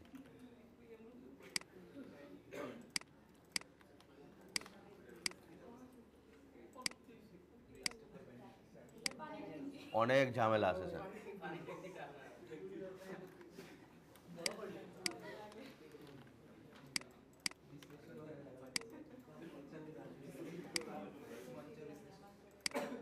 এখন তো এইখানে দেখে কাজ করতে হবে। না স্যার, আমি এটা বানাই নাই। আপনারা ভিডিও দেখে বুঝতে পারবেন আসলে এখানে কি আছে আর এখানে কি আছে। আচ্ছা, এগুলো বানাতে পারবেন না? সো এটা ছিল কি, জাস্ট একটা ইলিপস, কিন্তু হয়ে গেছে একটা 3D অবজেক্ট। কিন্তু আমি চাইলেও এটার পিছনে কি আছে দেখা সম্ভব আর সম্ভব না। এই জন্য আমরা 3D অবজেক্ট না, এটা যদি আপনি 3D নিয়ে কাজ করতেন তাহলে আমাদের সফটওয়্যার চেঞ্জ করতে হবে। রেন্ডার নিয়ে কাজ করতে পারেন, আর বিভিন্ন সফটওয়্যার আছে, এইগুলো দিয়ে কাজ করা যাবে। আপনি চাচ্ছেন এখানে মধ্যে অন্য কোনো একটা এফেক্ট দিয়ে দিতে, যেমন ধরুন আমি এটাকে আনগ্রুপ করি, আনগ্রুপ করে এই একটা শেপকে অথবা অন্য এখান থেকে একটা শেপ নিলাম। নেওয়ার পর এটাকে আমি একটু আলাদা করে নিয়ে আসি। নেওয়ার পর এখান থেকে আমরা এই পাত কাটতে পারি কি দিয়ে, সিজার দিয়ে আমরা এখান থেকে কেটে দিলাম। এখানে এটা কাটা দিলাম, তারপর এখানে এটা কাটা দিলাম। দেন যদি আমরা এটাকে একটু সিলেক্ট করে এটাকে একটু ডিলিট করে দিই, যা শুধু এটাকে রাখলাম, এটাকে স্ট্রোক বানাই ফেলি। স্ট্রোক বানাই এখন এটাকে আমরা একটা কপি রেখে দিই, এটা আমাদের লাগবে আবার। দেন যদি আমরা এখানের মধ্যে এটা স্ট্রোকটাকে একটু বড় করে দিলাম, হালকা একটু বড় করে দিলাম, এটা ইউনিফর্মটা দিয়ে দিলাম এরকম। দেন এখান থেকে আমরা গ্রেডিয়েন্ট থেকে এটাকে সিলেক্ট করলাম, এটাকে এইটা দিয়ে দিলাম। তারপর এই অংশটাকে আমরা দিয়ে দিলাম একটু লাইট টাইপের কোনো কিছু, আর এখানে দিয়ে দিলাম আমি ব্ল্যাক, এবং ব্ল্যাকটার অপাসিটি দিয়ে দিলাম 0 দিয়ে এটা কিসের মতো মনে হচ্ছে, একটা লাইটের মতো মনে হচ্ছে না? যদি আমরা এটাকে এখন এই জায়গায় নিয়ে আসি,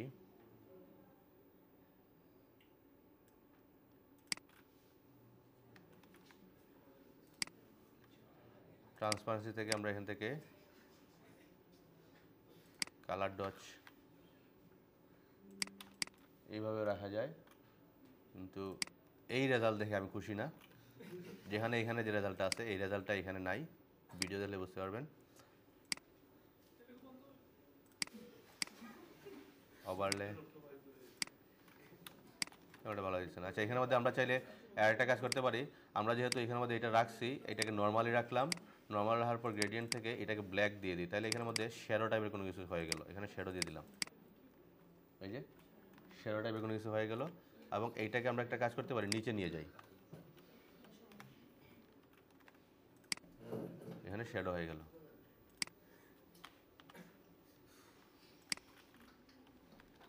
এভাবেই থাক, এই যে শ্যাডো হয়ে গেল। এইভাবে আমরা এটাকে গ্রুপ করে রেখে দিতে পারি।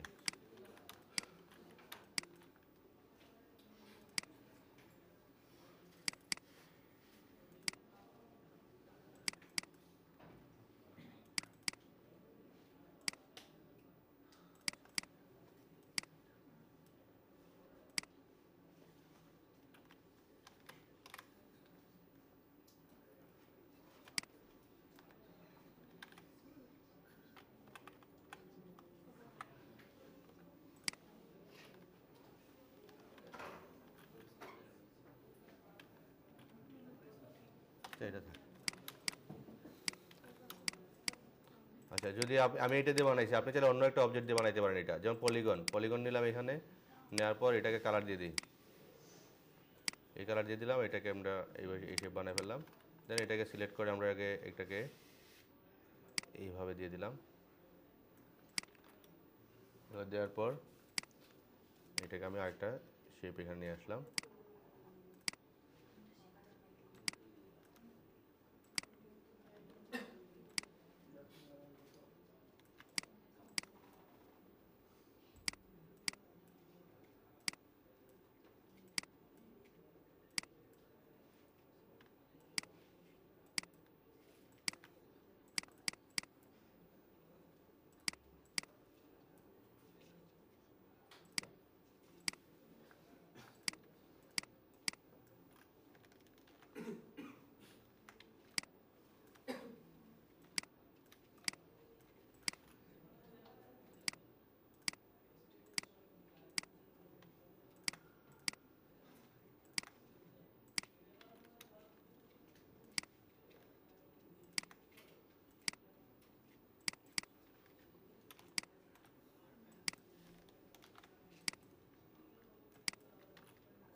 বুঝা গেছে?